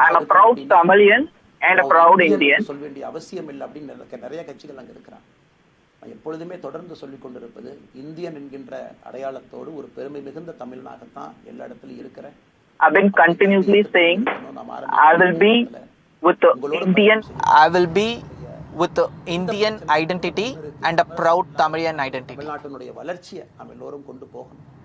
எத்தனையோ பிரச்சனைகள், நான் பாரதிய ஜனதா கட்சியில் இணைந்த பிறகு எல்லா தலைவர்களும் we all should give prioritize to the development of Tamil Nadu together. தமிழ்நாட்டினுடைய அடையாளத்தோடு பாரதிய ஜனதா கட்சி இருக்கணும். தமிழ்நாட்டினுடைய அடையாளம் மிக முக்கியம் என்பதற்காகத்தான் அன்னைக்கு தலைவர் திரு ஜே.பி. நட்டா அவர்கள் நிறைய பேர்த்துக்கிட்ட பேசி, நாம உள்ளாட்சி தேர்தல் தனியா போகணும், அதே போலதான் லோக்சபா தனியா போகணும். I've been saying BJPs should have those identity of Tamil Nadu. I've been saying this to then BJP chief J.P. Natta and other senior leaders. தமிழர் நலத்தை முன்னிறுத்தக்கூடிய கட்சியாக இந்த அடையாளத்தோடு be on ground with Tamil identity for the welfare of Tamil. அதை கத்தி கூச்சல் போடாம அதை பொறுமையாக ஒரு இடத்திற்கும் சென்று நம்முடைய கட்சி அதை நம்ம சரி செஞ்சு கொடுத்தோம். மீத்தேன் ஹைட்ரோ கார்பன் திட்டமாக இருக்கட்டும், நிலக்கரி சுரங்கம் திட்டமாக இருக்கட்டும், எதாக இருந்தாலும் கூட, ஏன் மேகதாத்து அணையில இன்னைக்கு கர்நாடகாவில் எப்படி டி.கே. சிவகுமார் அவர்கள் சொல்றாங்களோ, அன்னைக்கு நாங்கள் அணை கட்டியே தீர்வோம் என்று சொன்ன பொழுது தமிழ்நாட்டினுடைய பாரதிய ஜனதா கட்சி So from whatever the schemes could be from from hydrocarbon or Meghdadu issue, whatever it be, we should give voice for Tamil Nadu. How DK Shivakumar is giving for Meghdadu for on behalf of Congress party in Karnataka. நம்ம உரிமையை விட்டு கொடுக்காம செயலாற்ற முடியும் என்பதை ஒரு நாளும் கூட எனக்கு கிடைத்த பொறுப்புகள்ல உங்களுக்கு நான் அதை காட்டிக்கிட்டே தான் வந்திருக்கேன். அதனால இன்னைக்கு திரு மோடி ஐயா அவர்கள் மீது மிகப்பெரிய ஒரு மரியாதை வைத்திருக்கக்கூடிய மனிதன் நாட்டினுடைய பிரதமர். We should never have compromise on our rights. இந்த சின்ன சின்ன பிரச்சனைகள் அப்படியே we should work like that. தொடர்ந்து I have a huge respect for Prime Minister Narendra Modi. இங்க பாருங்க இந்த பிரச்சனை, இந்த பாருங்க இந்த பிரச்சனை, இந்த பாருங்க அந்த பிரச்சனை, ஒரு அளவுக்கு தாங்க நம்ம சொல்ல முடியும். But we shouldn't be a problem to BJP as by continuously raising certain issue. We shouldn't be a hurdle for them. Bharatiya Janata கட்சியினுடைய தலைவர்கள்ட்ட சொல்றேன், 18 மாதங்களாக எனக்கு இருக்கக்கூடிய கருத்து வேறுபாடுகளை மிக பொறுமையாக, வெளியில கத்தி கூச்சல் போடாம மிக பொறுமையாக 18 மாதங்களாக எல்லா இடத்துலயும் சொல்லிக்கிட்டே வர்றேன். I have expressed my difference of opinion with BJP's leaders patiently. I didn't raise my voices anywhere in any public platform also. தேர்தல் பணியை முடித்துவிட்டு செல்ல வேண்டும் என்று சொல்லியிருந்தார்கள். அதுவும் இந்த கட்சியினுடைய ஒரு உண்மை தொண்டனாக கட்சி சொல்லியிருக்கிறாங்க, தேர்தல் பணியை முடித்துவிட்டு மே கடைசி வரை நம்முடைய பணியை செய்துவிட்டு தான் வெளியே வரணும் அப்படின்னு. அடுத்து நாம் என்ன செய்ய போறோம்?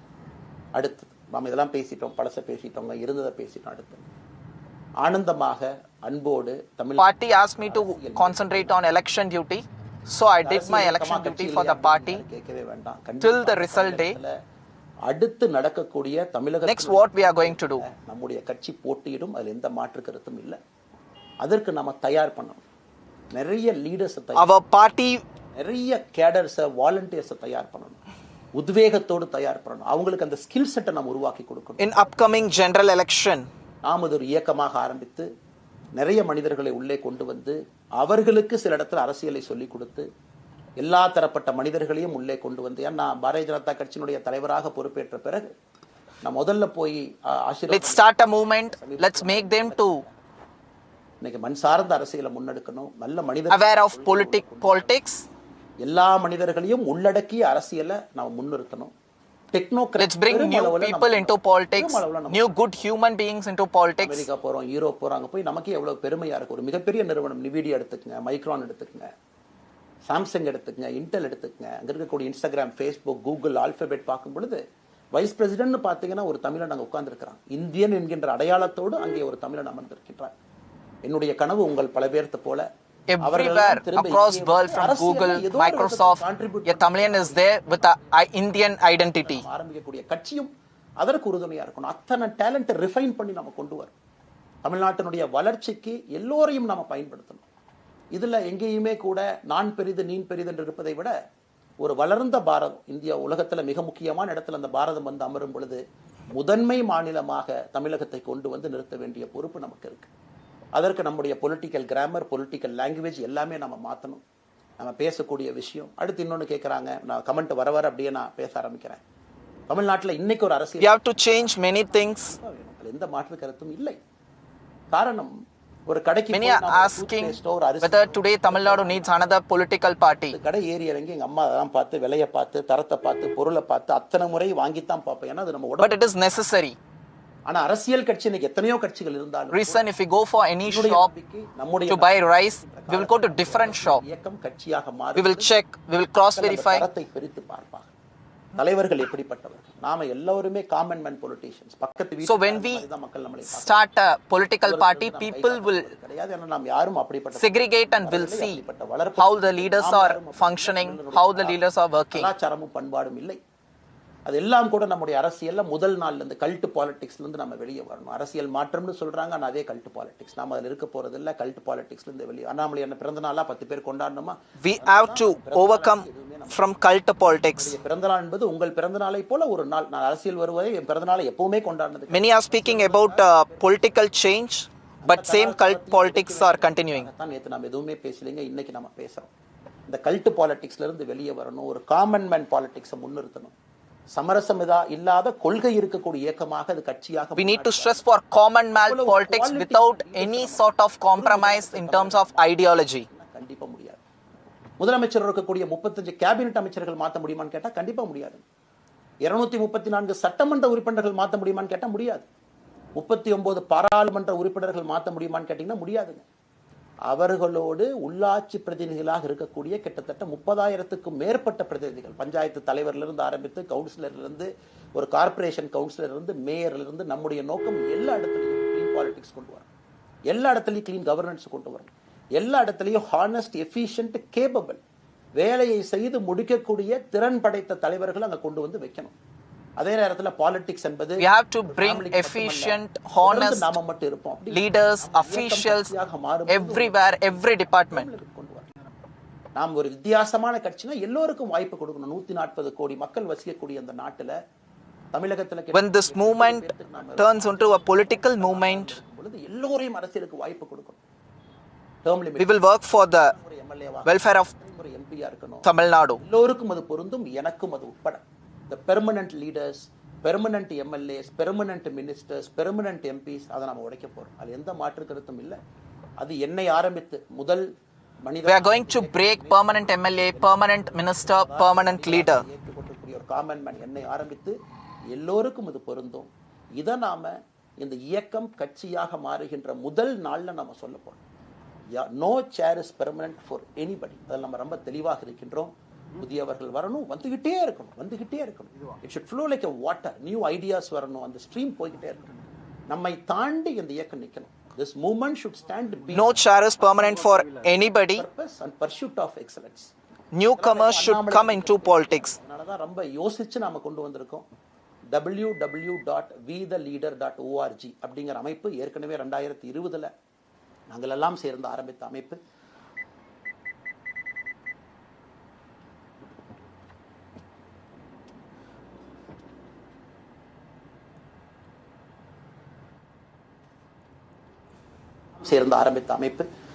நான் பேசி முடிச்சோன்னா அந்த லிங்க் உங்களுக்கு லைவா வந்துடும். vtheleader.org-ல நீங்க உங்களை வாலண்டியரா இன்னைக்கு பொலிட்டிக்கல் ஒரு மூவ்மெண்ட்ல உங்களை நீங்க நினைச்சுக்கணும். நாம எல்லோரும் ஒன்னு சேர்ந்து பேச. So become volunteer by joining BeTheLeader.org. நம்ம பாலிடிக்ஸ்க்குள்ள கொண்டு வரோம். It's already existing Abdul Kalam Center for movement. Ethics and Politics. We are going to bring everyone into direct politics. கோயம்புத்தூர்ல We the Leadersக்கு கீழ நாம பாலிடிக்ஸ்ல எத்திக்ஸ்க்காக ஒரு சென்டர் ஆரம்பித்து வருகின்றவங்க எல்லாமே இதுக்குள்ள ட்ரெயின் ஆகி தான் வெளியே வருவாங்க. உள்ளாட்சி தேர்தலில் நிற்கிறாங்க, they will get trained, come and stand in local body election. MLA election நிற்கிறாங்க, they will get trained, they will come and stand in election. அவங்க எங்க நின்னாலும் கூட ஒரு ப்ராசஸ்ல நாம அவங்கள ட்ரெயின் பண்ணி அவங்கள ஷேப் பண்ணி ஒரு கம்யூனிட்டியினுடைய நீட்ஸ் அண்டர்ஸ்டாண்ட் பண்ணி அரசியல் செய்யக்கூடிய மனிதர்களாக நாம அவங்களை we are going to train. நாம் யாருக்கும் போட்டி கிடையாது. and shape. ஆளுங்கட்சி இருக்கு, நிறைய எதிர்க்கட்சி இருக்கு, எல்லோரும் இருக்கட்டும், சந்தோஷம். we are not அவங்க கொள்கையை சொல்லட்டும். நம்முடைய கொள்கையும் வருகின்ற we are not competitor for anyone. இன்னைக்கு நான் ஏபிஜே அப்துல் கலாம் ஐயா அப்படிங்கிற பேரை உங்க முன்னாடி சொன்னதுக்கான காரணம் என்னன்னா, அவரை நான் மாணவனா we are just giving clarity. IPS அதிகாரியா பார்த்திருக்கிறேன், கேள்விகள் கேட்டிருக்கேன், லைவா அவர் பேசுனதை கேட்டிருக்கேன். அவர் சொன்ன அத்தனை கான்செப்ட் இன்னைக்கு நமக்கு எப்போ பொருந்தோம், இன்னைக்கு பொருந்தும். எப்பவோ சொன்னார் விஷன் 2020, எப்போ சொன்னாருங்க 2020. நம்ம 2020 I've listened all of APJ concept. அது மட்டும் it is applicable even today's world. providing urban amenities and rural areas. கிராமப்புறத்தில் அவ்வளவு ஃபெசிலிட்டியை கொண்டு வரணும். அது எல்லாம் கூட இன்னைக்கு யாருக்கு பொருந்ததோ இல்லையோ நம்முடைய சமுதாயத்துக்கு பொருந்தும். அவ்வளவு விஷயங்கள் சொல்லி we have to bring many facilities across villages. அவருடைய கருத்தியல் நமக்கு மிக மிக முக்கியமானது. ஒரு தேசிய மனிதராக பெருமை மிகுந்த தமிழனாக APJ Abdul Kalam ideas are so important. ஒரு ஐடியாலஜி பார்த்தீங்கன்னா ரைசஸ் அண்ட் ஃபால்ஸ். எந்த ஐடியாலஜியும் பெர்மனன்ட் நான் பிடிச்சிருப்பேன். கம்யூனிசம் 100 ஆண்டுகளுக்கு முன்பு எப்படி இருந்த ideology, far right movements, far left movements, centrist movement, liberal movement. No ideology is permanent. அந்த ஐடியாலஜி தன்னை தானே மாற்றிக்கொள்ளவில்லை என்றால், அடுத்த தலைமுறைக்கு தேவையான வசதியை செய்து கொடுக்கவில்லை என்றால், அது எந்த ஐடியாலஜியாக இருந்தாலும் அது அழியும் என்பதுதான் காலத்தினுடைய கட்டாயம். நம்ம பார்த்துக்கிட்டு இருக்கோம். நாம் அதை தாண்டி நிற்கணும். நம்ம மூமெண்ட் அதையெல்லாம் தாண்டி மக்கள்கிட்ட நிற்கணும். இத்தனை பேர்த்து நம்ம எடுத்துட்டு போகணும். If any ideology fails to adopt to a time being, it will definitely fail. நமக்கு ஒரு பெடிகிரி கிடையாது, பிஸ்னஸ் நம்ம அதில் பெருசாக அதுலேருந்து வரல, நமக்கு ஒரு ஸ்டார் வேல்யூ கிடையாது, ஒரு பெரிய பாரம்பரியமான அரசியல் கட்சி ஆரம்பிச்சு நம்ம கையில we are all common நாம எல்லோரும் கஷ்டப்பட்டு ஒரு படியா தான் அந்த மூவ்மெண்ட் கொண்டு commerce. அதனால் என்னோடு வர நினைக்கக்கூடிய எல்லோருக்கும் என்னுடைய அன்பு வேண்டுகோள் கொஞ்சம் we are not star politicians. ஏன்னா ஒரு step by step வைக்கும் பொழுது we will improve. வைக்கிறோம், நேர்மையோடு வைக்கிறோம். தமிழகத்திற்கு ஒரு மாற்றத்தை கொடுக்க வேண்டும் என்கின்ற நோக்கத்தில் அந்த செங்கலை வைக்கும் பொழுது அந்த செங்கலுக்கு கியூரிங் ஆகிற ஒரு டைம் வேணும். அந்த செங்கல் பிடிமானத்தோடு நிக்கணும். அதன் பிறகு அந்த we are keeping the brick அடிக்கக்கூடிய புயல் காட்டுக்கு சாயக்கூடிய brick by brick கட்ட போறது இல்லை. அதனால with honesty. நிறைய பேர் மெசேஜ் போறீங்க மாற்று கட்சியில இருக்க உடனே கிளம்பி வரட்டுமா. எல்லோரும் சந்தோஷம். leader.org எல்லோரும் இணைஞ்சு இயக்கமாக அது விரைவில் சரியான நேரத்துல நாம் அந்த மசில் ஜிம்முக்கு போனா கூட நேரடியாக 50 கிலோ தூக்க முடியாதுங்க. 10 கிலோல இருந்து 50 கிலோக்கு போகும். நாம் அந்த மசிலை பில்ட் பண்ணி அந்த மெட்டில் once everything தோழர்களுக்கு நம்ம பில்ட் பண்ண உடனே get joined in the be the leader or as a volunteer at the correct time, முதுகு பிடிச்சு கால் பிடிக்கிறத விட we will turn that as a political movement. இத பக்காவான முறையில் நம்ம அதை செய்வோம். ஆனால் இன்றிலிருந்து நம்முடைய leaders.org அதுல மூவ்மெண்ட் நம்ம ஆரம்பிக்கிறோம். கோயம்புத்தூர்ல ஏபிஜே அப்துல் கலாம் ஐயாவோட பேர்ல centre. So we are starting be the leader org movement from today. மனிதர்களை இங்கிருந்து நம்ம அனுப்புறோம். அவங்க உள்ளாட்சி பிரதிநிதிகளா வர்றாங்க. குட் பாலிடிக்ஸ் நம்ம சொல்லிக்கிட்டு we are going to send many மாறுவோம், மாற்றம் தானாக நடக்கும். persons from here to local body election. மாறுவோம், மாற்றுவோம். let us also change to bring change. இந்த ரெண்டையும் செய்வோம். யாரு மீதும் வன்மம் கிடையாது. அதே நேரத்துல நம்முடைய சமூக வலைதளத்தில் இருக்கக்கூடியவங்க நான் வாரியர்ஸ்னு சொல்லிங்க. you are the we don't have any sort of grudge towards anyone. சண்டை களத்துல சண்டை போறது நம்ம வேலை இல்லைங்க. மாற்றத்தை கொடுக்கக்கூடியது நம்முடைய வேலை. கடந்து வந்த பாதையை திரும்பி பார்க்கும் பொழுது கொஞ்சம் சந்தோஷத்தோடு, அதே நேரத்தில் யாரெல்லாம் கைப்பிடிச்சு இவ்வளவு தூரம் கூட்டிட்டு வந்தாங்களோ அவர்களுக்கு நன்றி உணர்வோடு நம்ம முன்னாடி செல்லக்கூடிய பாதை இதுவரை வந்த பாதையிலிருந்து கொஞ்சம் மாறுபட்டு இருந்தாலும் நம்முடைய அனுபவத்தை வைத்து அதற்காக யாரையும் திட்டி தீர்க்கணும் அவசியம் இல்லை. சமூக வலைதளத்துல நாம ரொம்ப ரெஸ்பான்சிபிளா இருப்போம். தமிழ்நாட்டில் நிகழக்கூடிய பிரச்சனை on social media we don't want to attack anyone. We have to be grateful for our path so far. பின்னாடி ஒரு குடும்பம் இருக்கு, குட்டி இருக்கு, குழந்தை இருக்கு, அவங்களுக்கும் ஒரு தனி அடையாளம் இருக்கு. அது ஏன் சைடுல இருந்து தெரியாம ஏதாவது தவறு நடந்திருந்தாலும் கூட, என்னை ஆதரித்து செய்பவர்கள் ஏதாவது தவறு செய்திருந்தாலும் கூட அதற்காக இந்த நேரத்தில் நான் மன்னிப்பும் கேட்டுக்கிறேன். இப்ப இருந்து நம்முடைய பாதை முன்னாடி செல்லக்கூடிய பாதை என்பது மக்களுக்கு I'm apologizing if anyone had hurt anyone. Politics நம்ம பில்ட் பண்றோம். ஃபவுண்டேஷனோட மேல வர போறோம். தமிழ்நாட்டை எல்லா இடத்திலும் கூட கீழிருந்து மேல வர we are building common man politics. Instagram லைவ்ல வந்தாங்க. ஒரு புதிய தலைமுறையை நம்ம அரசியலுக்குள்ள கொண்டு வரணும். அவங்களை ஒதுக்கி வைக்க முடியாது. ஏன் அப்படி ஓட்டு போறாங்க, ஏன் அப்படி ஓட்டு போறாங்க? we are putting foundation மாற்றம் வேண்டும் for new generation. உடனே நடக்கணும். யூரோப்பியன் கண்ட்ரி போறாங்க, டூர் பார்க்கறாங்க, சோஷியல் மீடியால பார்க்கறாங்க. தமிழ்நாட்டில் ஏன் நாளைக்கு காலையில் நடக்கலங்க? அதே நேரத்தில் நம்முடைய பெரியவர்கள் எத்தனையோ பேர் நான் பார்க்கறேன். வயசான நம்முடைய பெரியவர்கள் நடந்து போறது கூட இன்னைக்கு ஒரு பார்க் நமக்கு கிடையாது. சாயந்தரம் ஆனந்தமா இத்தனை காலமாக உழைத்து விட்டு வீட்டில் இருக்கிறாங்க. ஓய்வெடுக்கக்கூடிய நேரத்தில் கூட ஒரு கிரீன் ஸ்பேஸ் அர்பன் ஏரியால கிடையாது, ரூரல் ஏரியால கிடையாது. இத்தனை 60 ஆண்டு காலம் இந்த நாட்டில் வாழ்ந்தும் கூட கடைசி 20 ஆண்டுகள் urban rural area there are no green space for senior citizens to do walking during evening time. இன்னொரு பக்கம் வயதான பெரியவர்கள், முதிர்ச்சி அடைந்தவர்கள், பக்குவப்பட்டவர்கள் இருக்காங்க. youths are there. அவங்களுடைய கடைசி காலத்தை பக்குவமாக வாழ்வதற்கான வசதியை நாம் ஏற்படுத்தி கொடுக்கணும். many matured people are here. ஆனால் நிச்சயமாக வருகின்ற காலத்துல நிறைய பேசுவோம், நிறைய விஷயங்களை நாம் பேசுவோம். we have to ensure good state for such people. இன்னொரு கேள்வி கேட்டிருக்கீங்க. ஏன்னா நான் பேச அது அப்படியே மேலே வந்துட்டு இருக்கேன். எனக்கு இது புதுசுங்க. அப்படியே நானும் மேனேஜ் பண்ணி பேசிட்டு இருக்கேன். உங்களுக்கும் பிரதமருக்கும் இருக்கக்கூடிய நம்முடைய பிரதமர் மோடி அவர்கள் நம்முடைய பிரதமர், அந்த கௌரவம் இருக்கு. ஆனா பாரதிய ஜனதா கட்சியிலிருந்து ஒரு விஷயத்தை நம்ம டிஸ்அக்ரி பண்றோம்னா கம்பீரமாக ஸ்ட்ரெயிட்டா நம்ம டிஸ்அக்ரி பண்ணுவோம். 3 மொழி கொள்கை சமீபத்தில் கொண்டு வந்திருக்கக்கூடிய டைம் டேபிளில் மாற்றம் 2029 தான் 9ஆம் கிளாஸ் பசங்க 3வது மொழியை படிச்சிருக்கூடாது. 2020 மாற்றிய பொழுது நான் குரல் கொடுத்தேன். அதில் எந்த மாற்று கருத்தும் இல்லை. நாம் அப்போஸ் பண்றதுக்காக யாரையும் அப்போஸ் பண்ண we opposed 3 language policy. எப்படி திமுகவை பார்க்கின்றோமோ, எப்படி அதிமுகவை பார்க்கின்றோமோ, எப்படி டிவிகேவை பார்க்கிறோமோ, எப்படி அண்ணன் சீமான் அவர்களை பார்க்கிறோமோ, எப்படி அண்ணன் அன்புமணி அவர்களை பார்க்கிறோமோ, எப்படி இங்க இருக்கக்கூடிய எல்லா தலைவர்கள், அண்ணன் ஜி.கே. வாசன் அவர்கள், ஏசி சண்முகம் அவர்கள், பாரிவேந்தர் அவர்கள், ஜான் பாண்டியன் அவர்கள், எல்லா கிருஷ்ணசாமி ஐயா அவர்கள், ஐயா வைகோ அவர்கள், அம்மா பிரேமலதா அவர்கள் எல்லா தமிழகத்தில் இருக்கக்கூடிய எல்லா அரசியல் கட்சியினுடைய தலைவர்கள் எப்படி பார்க்கிறோமோ அப்படித்தான் நான் பாரதிய ஜனதா கட்சியை பார்ப்பேன். அதற்காக நம்ம போய் ஒரு வன்மமோ எதுவும் கிடையாது. கட்சி அவங்க கொள்கையை அவங்க முன்னிறுத்த போறாங்க. நம்ம இயக்கத்தினுடைய கொள்கை, நம்ம கட்சியினுடைய கொள்கையை நம்ம முன்னிறுத்த போறோம். யாருக்கும் நாம் போட்டி கிடையாது. மக்கள் முன்னாடி தரம் பார்த்து மக்கள் நம்மை தேர்ந்தெடுப்பார்கள் என்கின்ற நம்பிக்கையோடு மக்கள் முன்னாடி நம்ம நிற்கிறோம். அடுத்து இன்னொரு கேள்வி, we are ensuring good politics. Amit Shah ji அவங்கள நீங்க பாத்தீங்க, போட்டோலாம் வந்துச்சு, என்ன விஷயம் அப்படின்னு.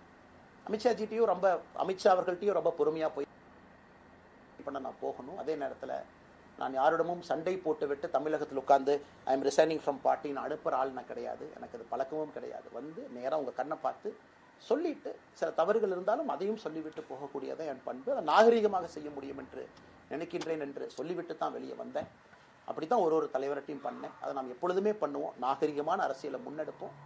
சமூக வலைதளத்தில் ஆபாசம் வேண்டாம். சமூக வலைதளத்தில் நல்லதை பேசுவோம். எல்லோரும் அவங்கவுங்க இடத்துல தமிழ்நாட்டு மக்களுக்கு நல்லது. Let's go for decent politics. Let's avoid any sort of defamatory remarks on social media. கீழிருந்து கட்டுறோம். அதை சரியான முறையில் கட்டி எடுத்துட்டு போகணும். நம்புங்க, கூட இருங்க. 42 ஆண்டுகள் வளைவிஞ்சு நெலிஞ்சு சுற்றி இன்னைக்கு இந்த இடத்துல உங்க முன்னாடி வந்து உட்கார்றேன். நிச்சயமாக நம்ம எல்லோரும் சேர்ந்து ஒரு பெரிய புரட்சியை, மாற்றத்தை தமிழகத்திற்காக, ஒரு பாரத நாட்டுக்குள்ள, இந்திய நாட்டுக்குள்ள முதன்மை மாநிலமாக தமிழகத்தை கொண்டு வருவது மட்டும்தான் நம்முடைய குறிக்கோள். வேறு எதுவும் நம்முடைய குறிக்கோள் கிடையாது. அதற்காக நம்முடைய வாழ்வை அர்ப்பணிப்போம். Our only goal is to bring Tamil Nadu as a top state in India. மறுபடியும் சொல்லிக் கொள்கின்றேன், மாறுவோம். Thank you to each and everyone for listening and for watching this. Let's speak soon.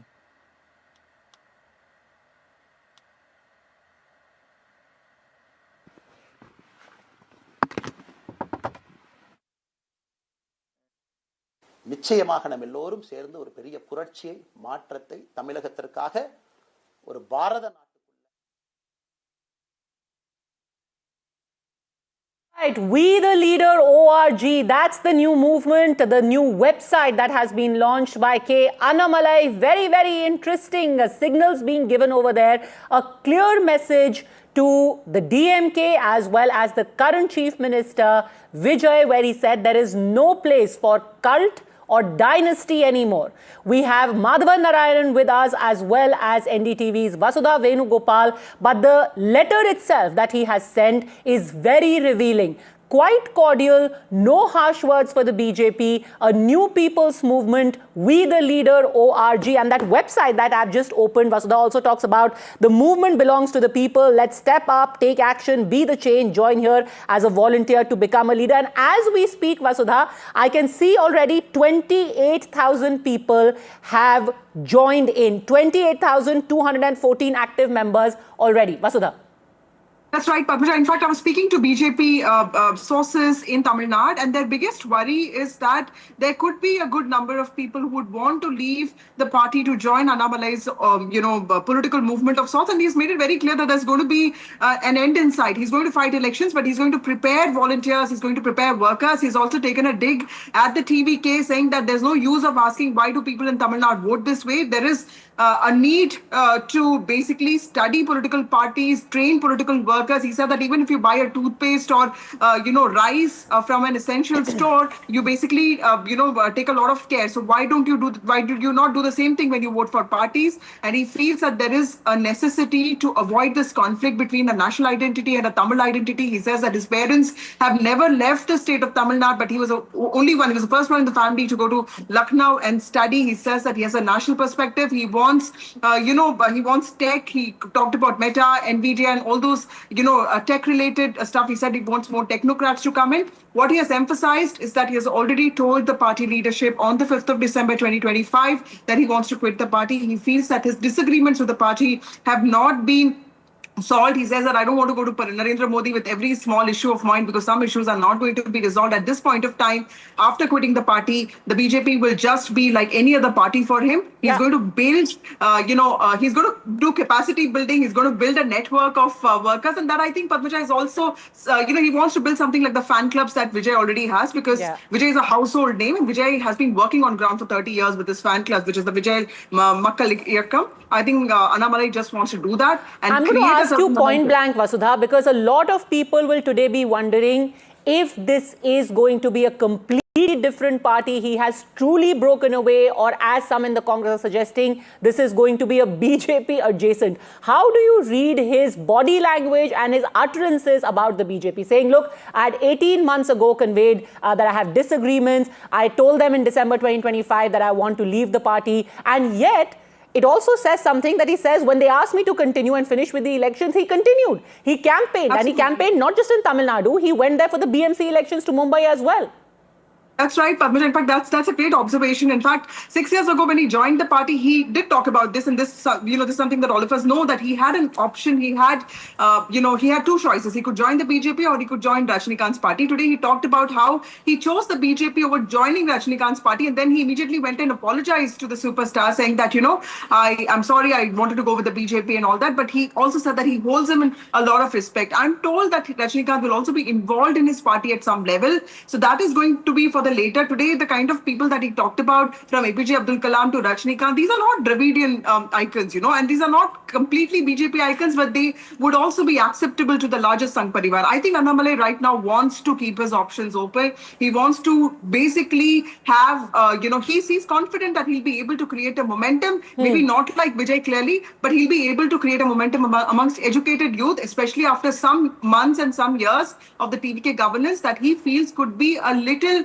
disenchanting for the educated class that voted for the TVK as an alternative to Dravidian forces, and he feels that it's time to start tapping on that group of voters and start building a network of volunteers. Absolutely. We the Leader ORG, as we speak, has now got 38,471 active members. In fact, he said that this is something that has been active for a while, because the website also says it's growing since 2020. Interesting that he said that we will convert this movement into a political party. This resignation letter that you have accessed, the last few paragraphs, where it says, as a nationalist deeply rooted in regional aspirations, I take immense pride in the richness of my language, diversity of my culture, unique heritage of my region.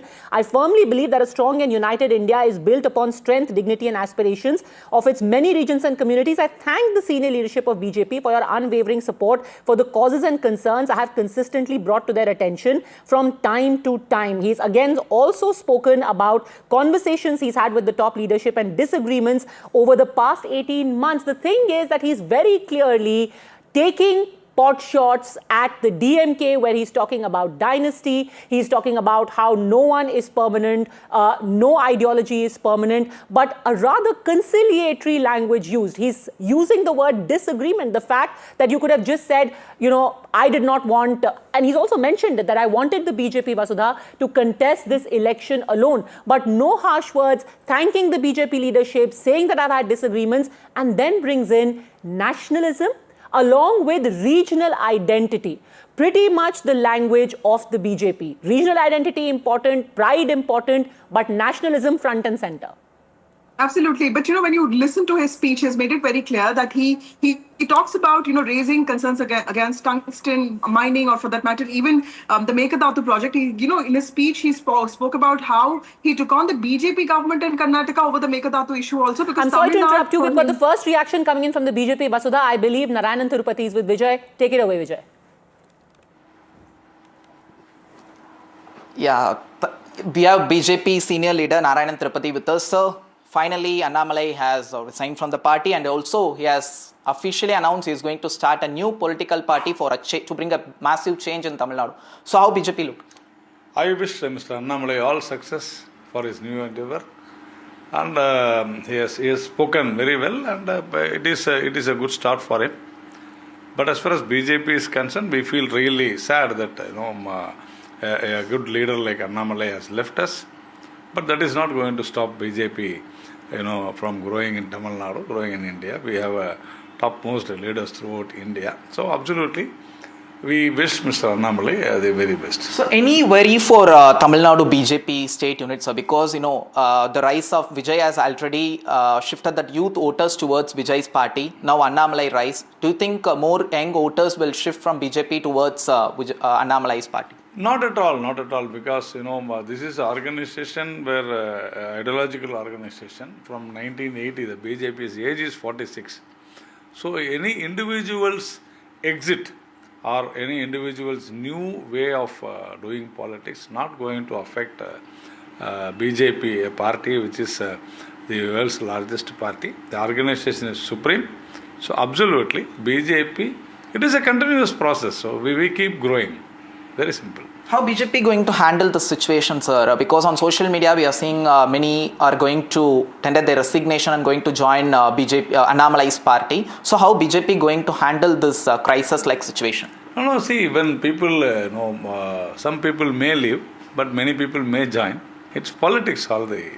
So absolutely there is no, you cannot say that, we will feel or we will be pulled down on all those things. Absolutely not. The world is very big. The party is a democratic party. We have great leaders. We have got great ideology. People will come. Men may come, men may go, but the organization stands. So as a senior leader of BJP, don't you think BJP could have done something to stop Annamalai to resign from BJP? Nobody would like anyone to move away from a party, political party. That too, people like Annamalai. But you can't stop any individual if they decide to do so. So whether it is Mr. Annamalai or myself, Narayana, we go out, the party will grow, party will stand. So absolutely, this party is very important for everyone in the country. And we have got tallest leaders with a beautiful ideology. So absolutely there is no issue on that. So you made a very interesting and very important point saying that BJP Tamil Nadu didn't give much voice to by centering Tamil Nadu politics. So don't you think BJP lacking in the state? That's why BJP unable to win any sort of seats in 2026 election. Only one seat we want. See, that I don't accept because you tell me except DMK and AIDMK in the last 60 years, which party grew in Tamil Nadu? You say people are saying that now Vijay is no. So people wanted some change. They brought it. Likewise, in West Bengal, we have brought the big change. So see, it is politics. So BJP is for certain ideology. It is a nationalistic party, and 100% yes. See, take a case of Jallikattu, Kaveri. Have we solved it or not? These were two major issues in Tamil Nadu, which were burning issues. That was solved only by BJP. And the infrastructure activities in the last 12 years. No political party, no government brought these infrastructural activities like what BJP has done. So it is a false narrative set by the DMK that BJP has not done anything for Tamil Nadu. In fact, BJP is the only party which has done great deeds for Tamil Nadu. Thank you for your time. So that was BJP's senior leader Narayanan Tripati. He clearly says that won't affect the BJP party in the state, but he said the party is worrying as they losing Annamalai as a leader.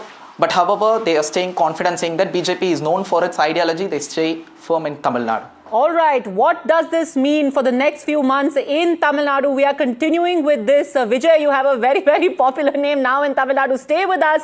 We'll also bring in Vasudha and Mr. R. Rajgopalan, senior journalist, joining us now. But before that, the big first reaction from the Tamil Nadu government. We have Minister CTR Nirmal Kumar speaking to NDTV. What did he say? Let's quickly play out the first reaction coming from the government, saying no one can match our leader, even 1%. Listen in. For a new political party. Anyone can create their own party and form their own party. So they have their own freedom and space. I don't have anything to comment on that. First impressions, what's going to happen? Is this, as many people are speculating, a BJP front? Has Annamalai truly broken away? Is he going to chart an independent course?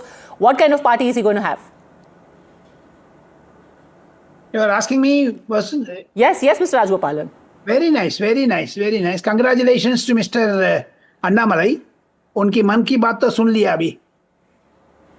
ऐसे words मत बोलिए. When you say मन की बात of Annamalai, more people will think that this is a BJP front.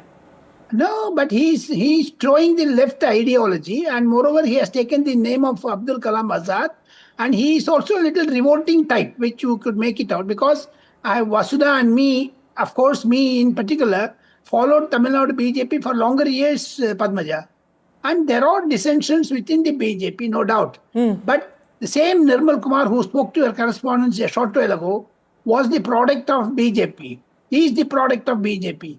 and he wanted to flourish further, and he was cut to size by Mr. Annamalai. There are several leaders in Tamil Nadu BJP who could not flourish because of Mr. Annamalai's antipathy. There are 6 to 7 top leaders who left the organization, and there are in other political parties. Therefore, Mr. Annamalai has a lot of interesting ideas, and he did not form this online. It's only online political party.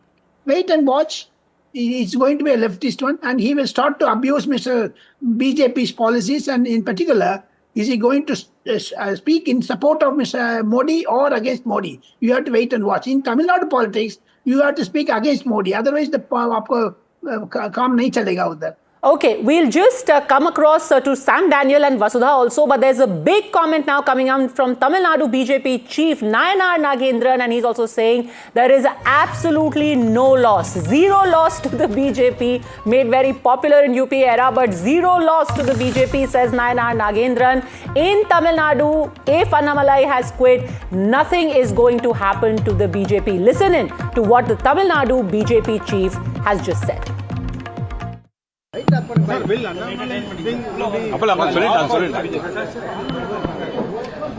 is no loss for Bharatiya Janata Party. Bharatiya Janata Party is a big party in the world. It's not. It is a big of the Siddhantham அடிப்படையில் உள்ளான BJP கட்சி. You think Annamalai is leaving BJP is a loss for the party? There is no loss. There is no loss. Thank you, sir. Let's go across to Sam. What are you hearing, Sam? That this break is complete. The breakup is fully done. It's an interesting situation, Padmaja, because on the one hand, breaking away from the BJP is going to be an asset in the context of Tamil Nadu politics for Mr. Annamalai, because if you look at the recent electoral history in the state, parties joining hands with BJP largely have suffered defeat. And that's because the BJP is being seen as a liability because of its Hindutva brand of politics in the state. But now that he has quit the party, that's going to be an advantage for him. People are going to see him as a young leader, a former IPS officer, a great orator, and may want to join by signing up for the People's Movement he has just launched, expanding his already existing BeTheLeaders.org. But the drawback could be many already suspect him to be the team B of the BJP, with the blessings of Mr. Amit Shah, with the nod of Mr. Prime Minister, and without the tag of the BJP and RSS.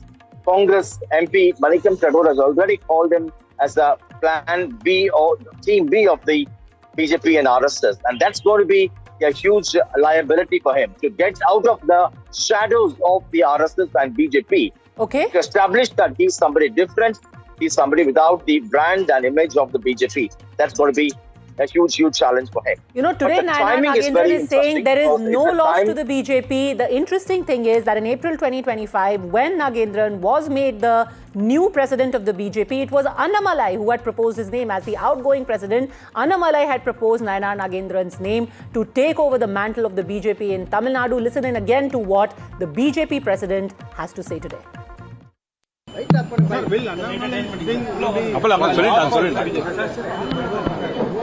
There is no loss for Bharatiya Janata Party.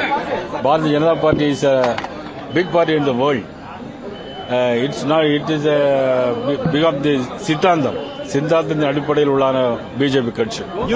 You think Annamalai is leaving BJP is a loss for the party? There is no loss. There is no loss.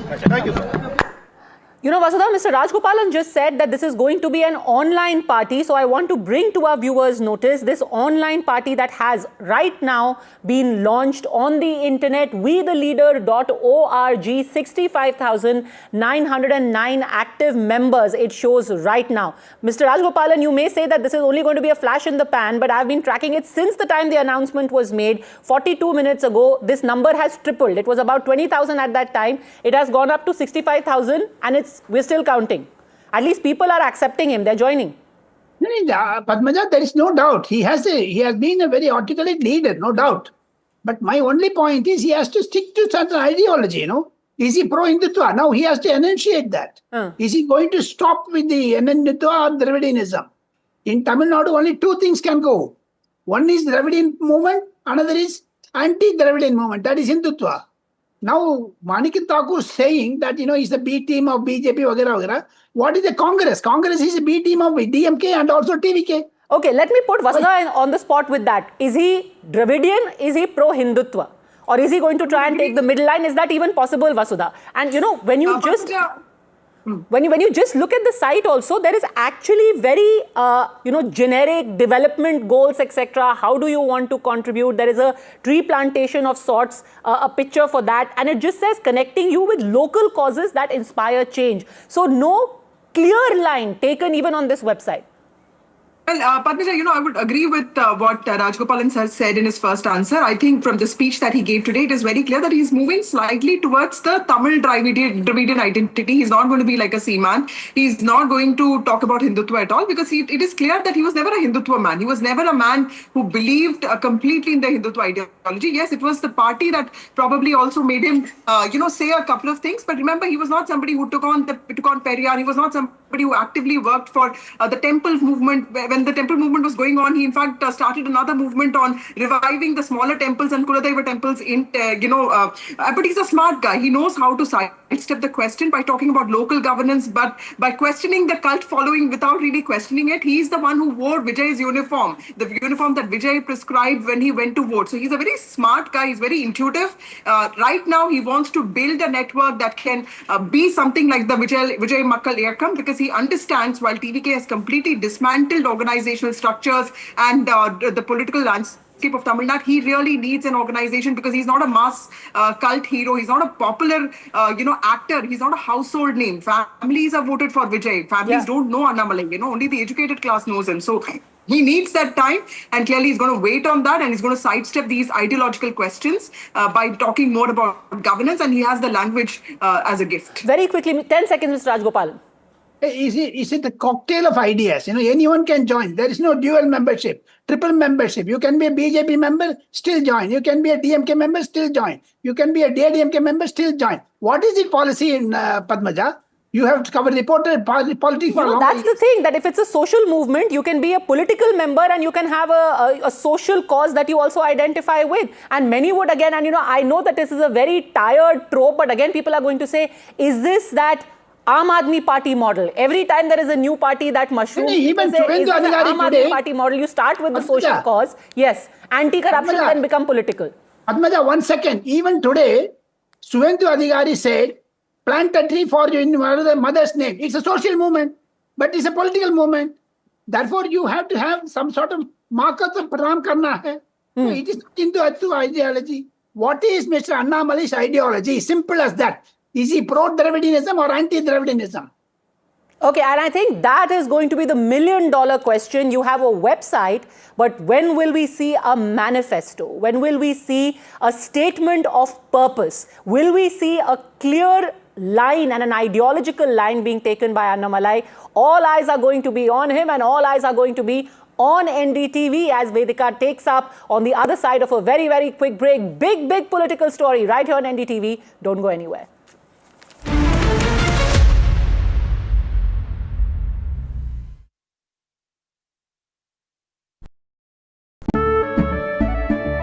केसरिया से मन जोगी हुआ रे दिल झूमे देखो मतवारा हुआ रे केसरिया से मन जोगी हुआ हर पल मनाओ केसरी त्योहार विमल बोलो जुबान केसरी थोड़े में ज्यादा स्वाद यही तो है इसकी खास बात। वाओ मामा क्या स्वाद है, अरे मेरे राजा मसाला। From the newsroom to the studio to the thick of political action. Now watching NDTV 24/7, the hope is that beyond this election, this will be one of the major issues. With multiple challengers in the fray, the TMC also has done a bit of rejigging.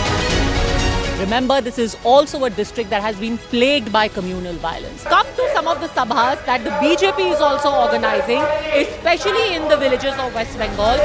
When stories have impact. Padmaja Joshi, managing editor and prime-time anchor. Then news has influence. The buck stops here with Padmaja Joshi. Your work is being watched by people. you think that you're making an impact in this time. I think that's really a huge validation, very rewarding, and I'm pretty certain that Team NDTV will go from strength to strength.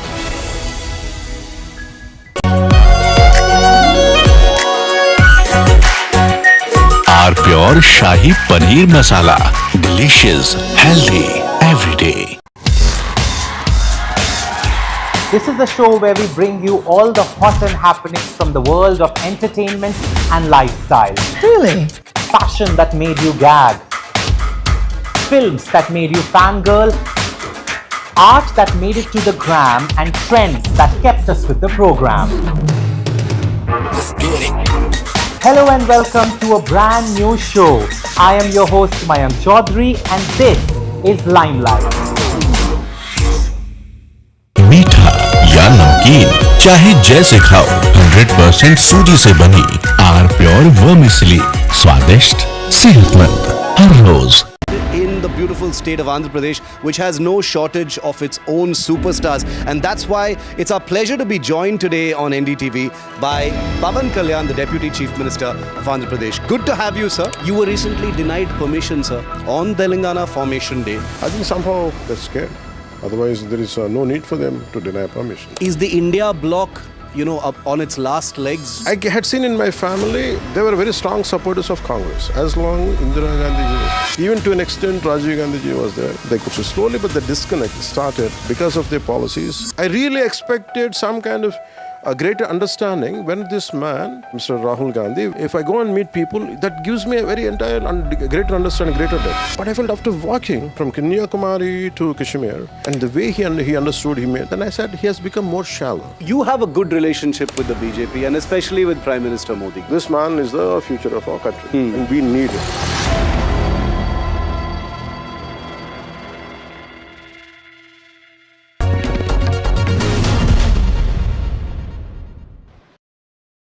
The winds of change and churn are blowing.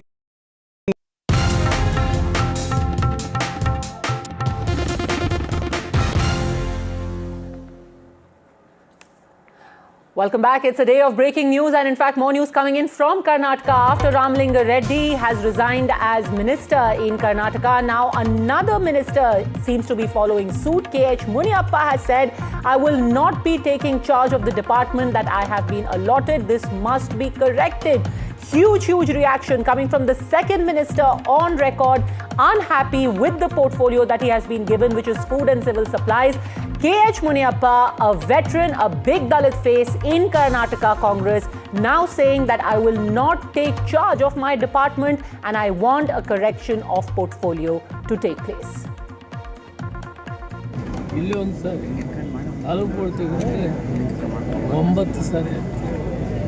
ಸೀನಿಯಾರಿಟಿಯನ್ನು ಗುರುತು ಮಾಡುವಂಥ ಕೆಲಸವನ್ನು high command ಮಾಡಬೇಕು. ನಾನು ಯಾರನ್ನೂ ಟೀಕೆ ಮಾಡೋಕ್ಕೆ ತಯಾರಿಲ್ಲ.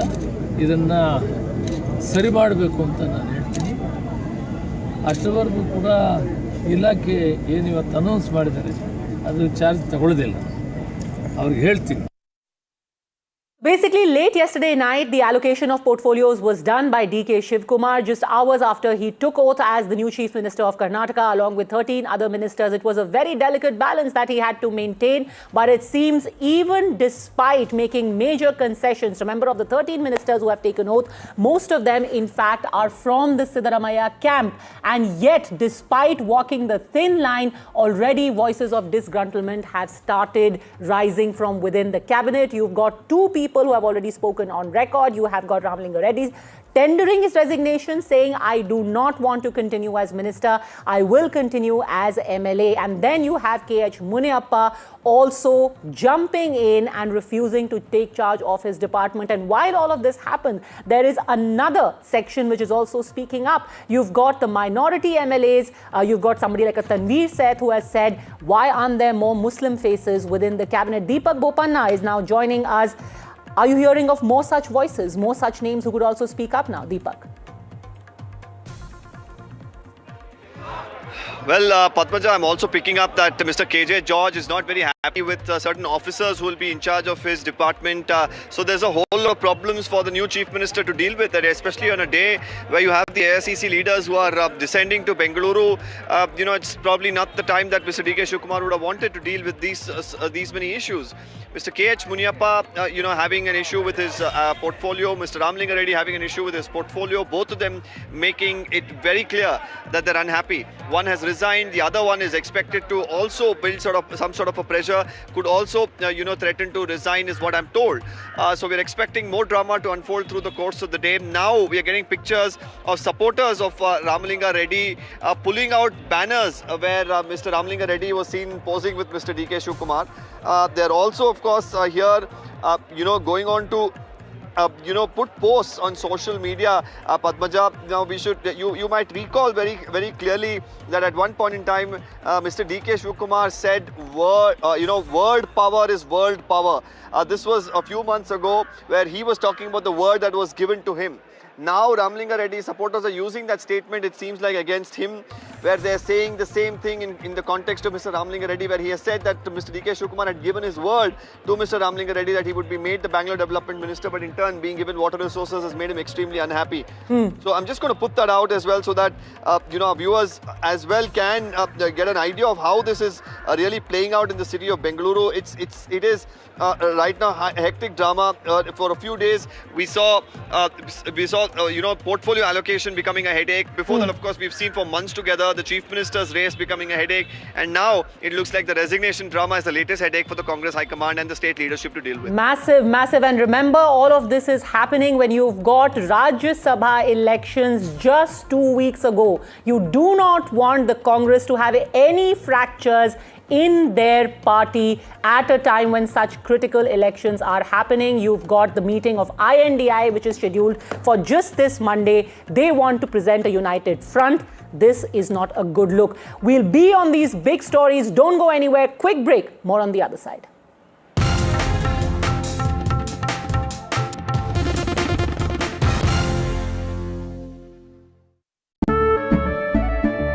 केसरिया से मन जोगी हुआ रे दिल झूमे देखो मतवारा हुआ रे केसरिया से मन जोगी हुआ हर पल मनाओ केसरी त्योहार विमल बोलो जुबान Kesari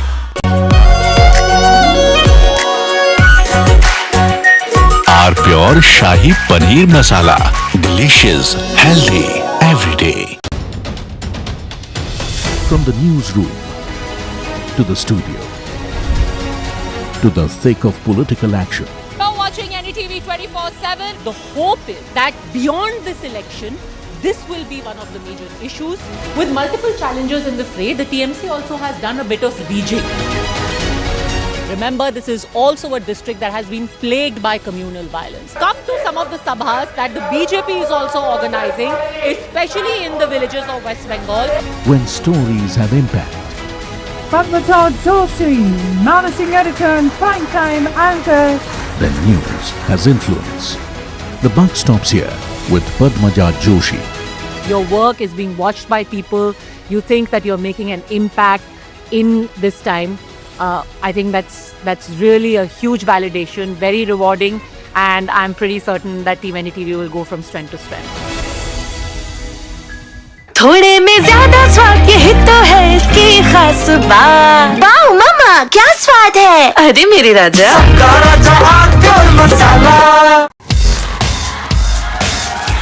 This is the show where we bring you all the hot and happenings from the world of entertainment and lifestyle. Really? Fashion that made you gag. Films that made you fangirl. Art that made it to the gram, and trends that kept us with the program. Hello and welcome to a brand new show. I am your host Mayank Chaudhary and this is Limelight. मीठा या नमकीन चाहे जैसे खाओ, 100% सूजी से बनी are pure vermicelli, स्वादिष्ट, सेहतमंद हर रोज। In the the beautiful state of Andhra Pradesh, which has no shortage of its own superstars. And that's why it's our pleasure to be joined today on NDTV by Pavan Kalyan, the Deputy Chief Minister of Andhra Pradesh. Good to have you, sir. You were recently denied permission, sir, on Telangana Formation Day. I think somehow they're scared. Otherwise, there is no need for them to deny permission. Is the India bloc, up on its last legs? I had seen in my family, they were very strong supporters of Congress. As long Indira Gandhi, even to an extent Rajiv Gandhi was there, they could slowly, but the disconnect started because of their policies. I really expected some kind of a greater understanding when this man, Mr. Rahul Gandhi, if I go and meet people, that gives me a very entire greater understanding, greater depth. But I felt after walking from Kanyakumari to Kashmir, and the way he understood, then I said he has become more shallow. You have a good relationship with the BJP and especially with Prime Minister Modi. This man is the future of our country, and we need it.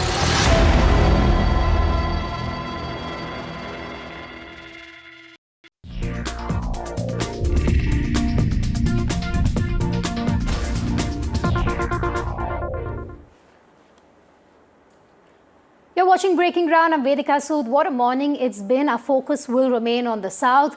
Karnataka, Tamil Nadu, we'll bring you all the latest, where Annamalai has just about an hour back announced that he has put in his papers and will be starting a new movement online. And we'll take you to Karnataka, where there's been a double jolt for the new Chief Minister of the state, D.K. Shivakumar. But first, as always, a quick check on the headlines at this hour.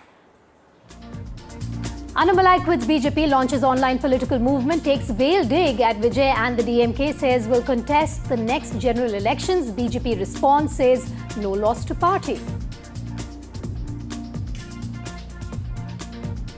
Double jolt for D.K. Shivkumar's government. Karnataka Minister Ramalinga Raju resigns. Upset over not being allocated the Bengaluru development portfolio. DK's response says will sort out issue with his close friend. But K.H. Muniappa also says won't take ministry charge. We'll bring you reports from Karnataka. Tamil Nadu Chief Minister Vijay chairs the first cabinet meeting of his government, marking an important step in the functioning of the newly formed administration.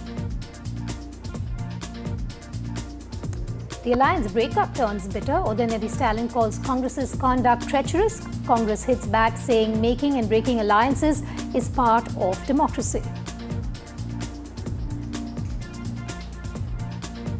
Jansena Chief Pavan Kalyan's explosive interview of NDTV triggers Telangana flashpoint. Kalyan says Telangana is his karma bhumi, hits out Rahul Gandhi and the Congress over appeasement politics. I really expected some kind of a greater understanding when this man, Mr. Rahul Gandhi, walked length and breadth of India, from Kanyakumari to Kashmir, and the way he understood, then I said he has become more shallow. It is like you cannot instigate society one against another.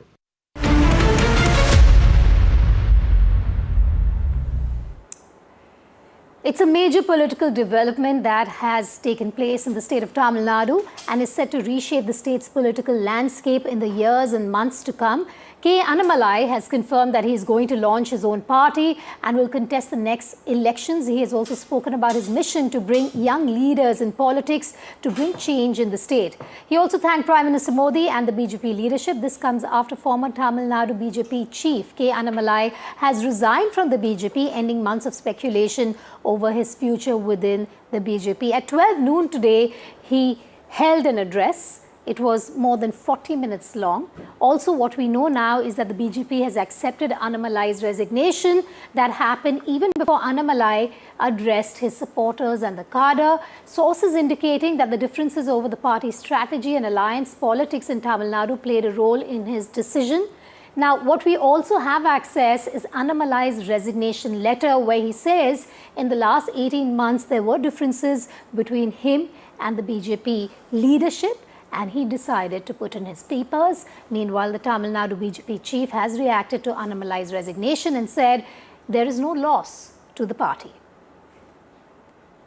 ஆனந்தமாக அன்போடு தமிழ்நாட்டில் ஒரு அரசியல் இயக்கத்தை நாம் துவங்க இருக்கின்றோம். இது அரசியல் இயக்கமா கட்சி இல்லையா அப்படின்னு நீங்க யாரும் கேட்கவே வேண்டாம். கண்டிப்பாக தமிழகத்தில் அடுத்து நடக்கக்கூடிய தமிழகத்தினுடைய பொது தேர்தலில் நம்முடைய கட்சி போட்டியிடும், அதில் எந்த மாற்று கருத்தும் இல்லை. அதற்கு நம்ம தயார் பண்ணணும். நிறைய லீடர்ஸை தயார் பண்ணணும், நிறைய கேடர்ஸை வாலண்டியர்ஸை தயார் பண்ணணும், உத்வேகத்தோடு தயார் பண்ணணும். அவங்களுக்கு அந்த ஸ்கில் செட்டை நம்ம உருவாக்கி கொடுக்கணும். அதற்கு கொஞ்சம் நேரம் ஆகும்.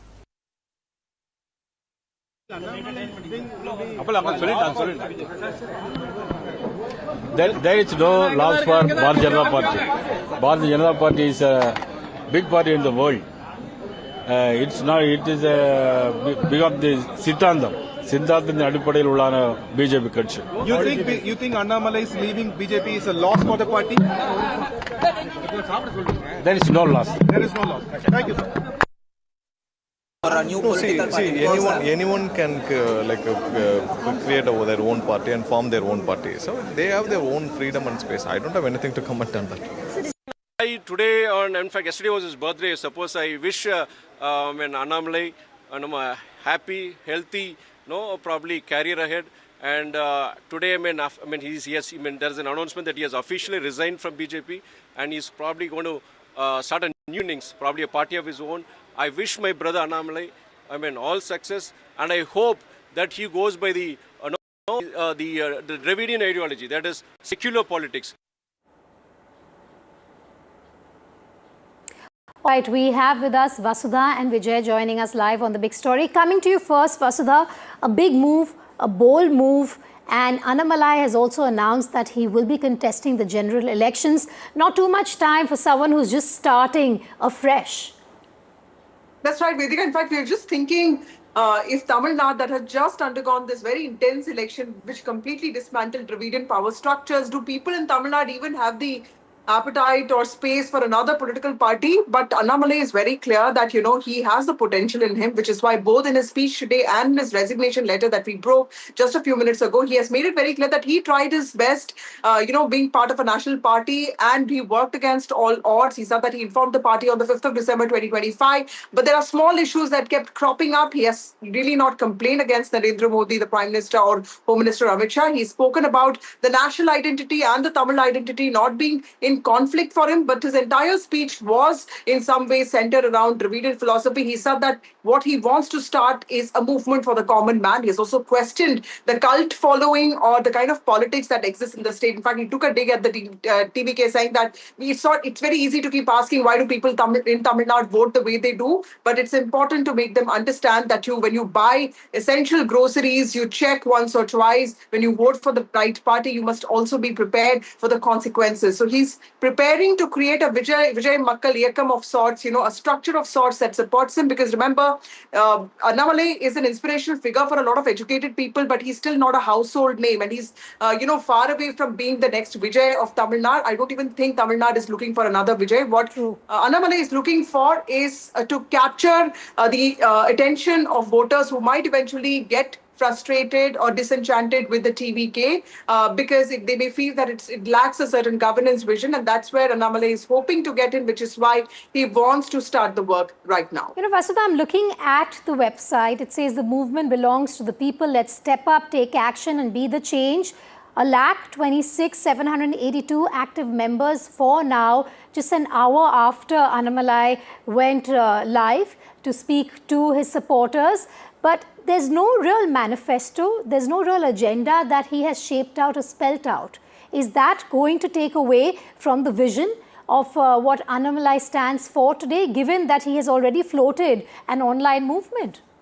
I think, Vedika, I always felt that the vote against Dravidian parties in Tamil Nadu in 2026, especially against DMK, was also the state crying for an ideological cooling off, which is why I feel Annamalai wants to keep his options open. He wants to sidestep those questions on ideology. Of course, when it comes to Hindi imposition, 3-language policy, NEET, these are bread and butter issues in Tamil Nadu. They are as important as local issues, governance issues, which is why I think he's looking at, more importantly, issues that a common man or woman can get attracted to. And that he feels will also help him build this, network of cadre or volunteers or leaders that he's talking about. In fact, he's talking about a training center in Coimbatore for. So these are very lofty ideas, and he's also very clear that he has spoken about two important people, Rajnikant and APJ Abdul Kalam. These are all also not icons that are completely opposed to Sangh Parivar. In fact, the Sangh Parivar really loves them. He keeps his options open. At the same time, he makes it very clear that he has always spoken for the Tamil identity. Even when the BJP was in power in Karnataka, he says, I stood for Tamil interest with the Mekadatu issue. So sending very clear signals there that he's going to be speaking for Tamil identity, Dravidian identity, but not really afraid of calling himself a proud Indian, but working for common people, working on the educated front, because he himself is an icon for a lot of youngsters, considering that he is a graduate of Indian Institute of Management and he is also a former IPS officer. I'm going to come back to you in a moment from now to understand whether this is a loss for the BJP, why and how, though you have the Tamil Nadu BJP state chief president saying that this is no loss for the party. But before that, bringing Vijay in as well. Vijay, a veiled dig at Vijay, the TVK chief and the chief minister of Tamil Nadu, as well as the DMK. I want to understand from you what the response has been from both the parties after Annamalai went live with his speech.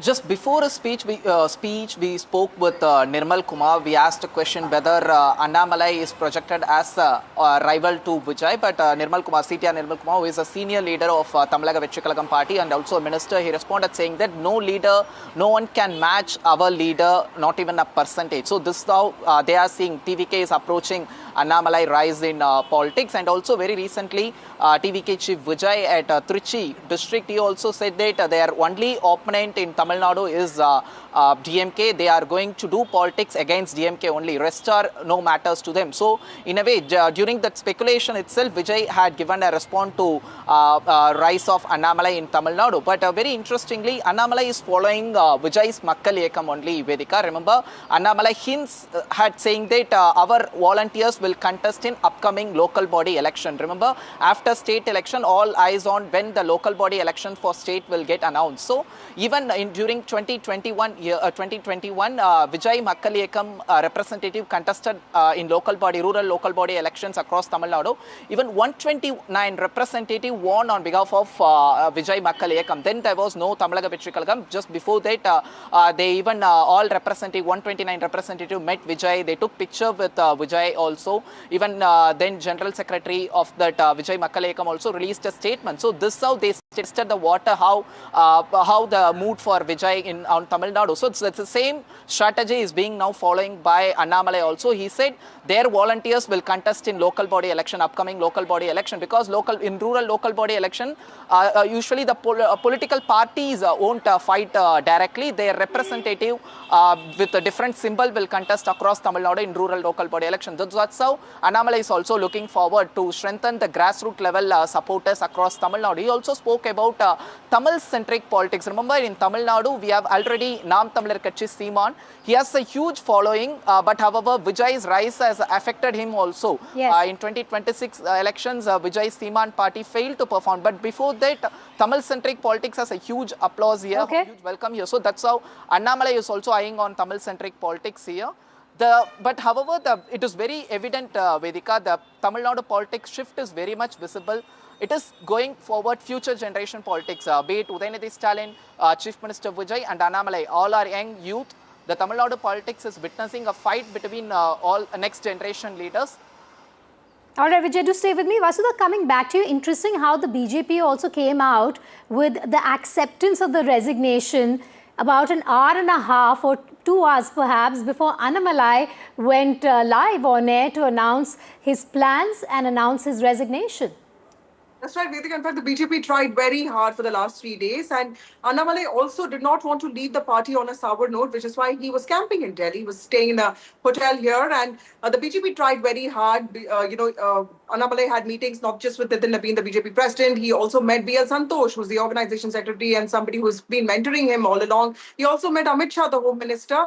And he, in fact, also told me very clearly that, he's waiting for a go-ahead from the Prime Minister himself. He, reached out to people close to the Prime Minister. He told him that he was leaving because he did not want to do all of this on a sour note. And he wants to, but he also wanted to make his point. And anybody who knows Annamalai would tell you Vedika, that he's a fitness enthusiast. So today he quoted a gym analogy, and he said that when you go to the gym, you don't start lifting 100 kg weights directly. You have to build muscle, and that's what I'm going to do right now. But he's also made it very clear to people who call him the plan B of the BJP or party B of the BJP. He says that from here on, the BJP will just remain like any other party for him. And for the BJP, it's a challenging, time in Tamil Nadu, especially because a lot of people are expected across districts to also, join Vijay, and a lot of them are also looking at TVK as an option. But remember that the ideological ones will stay with the BJP. The BJP is also looking at a major rehaul in Tamil Nadu state unit. But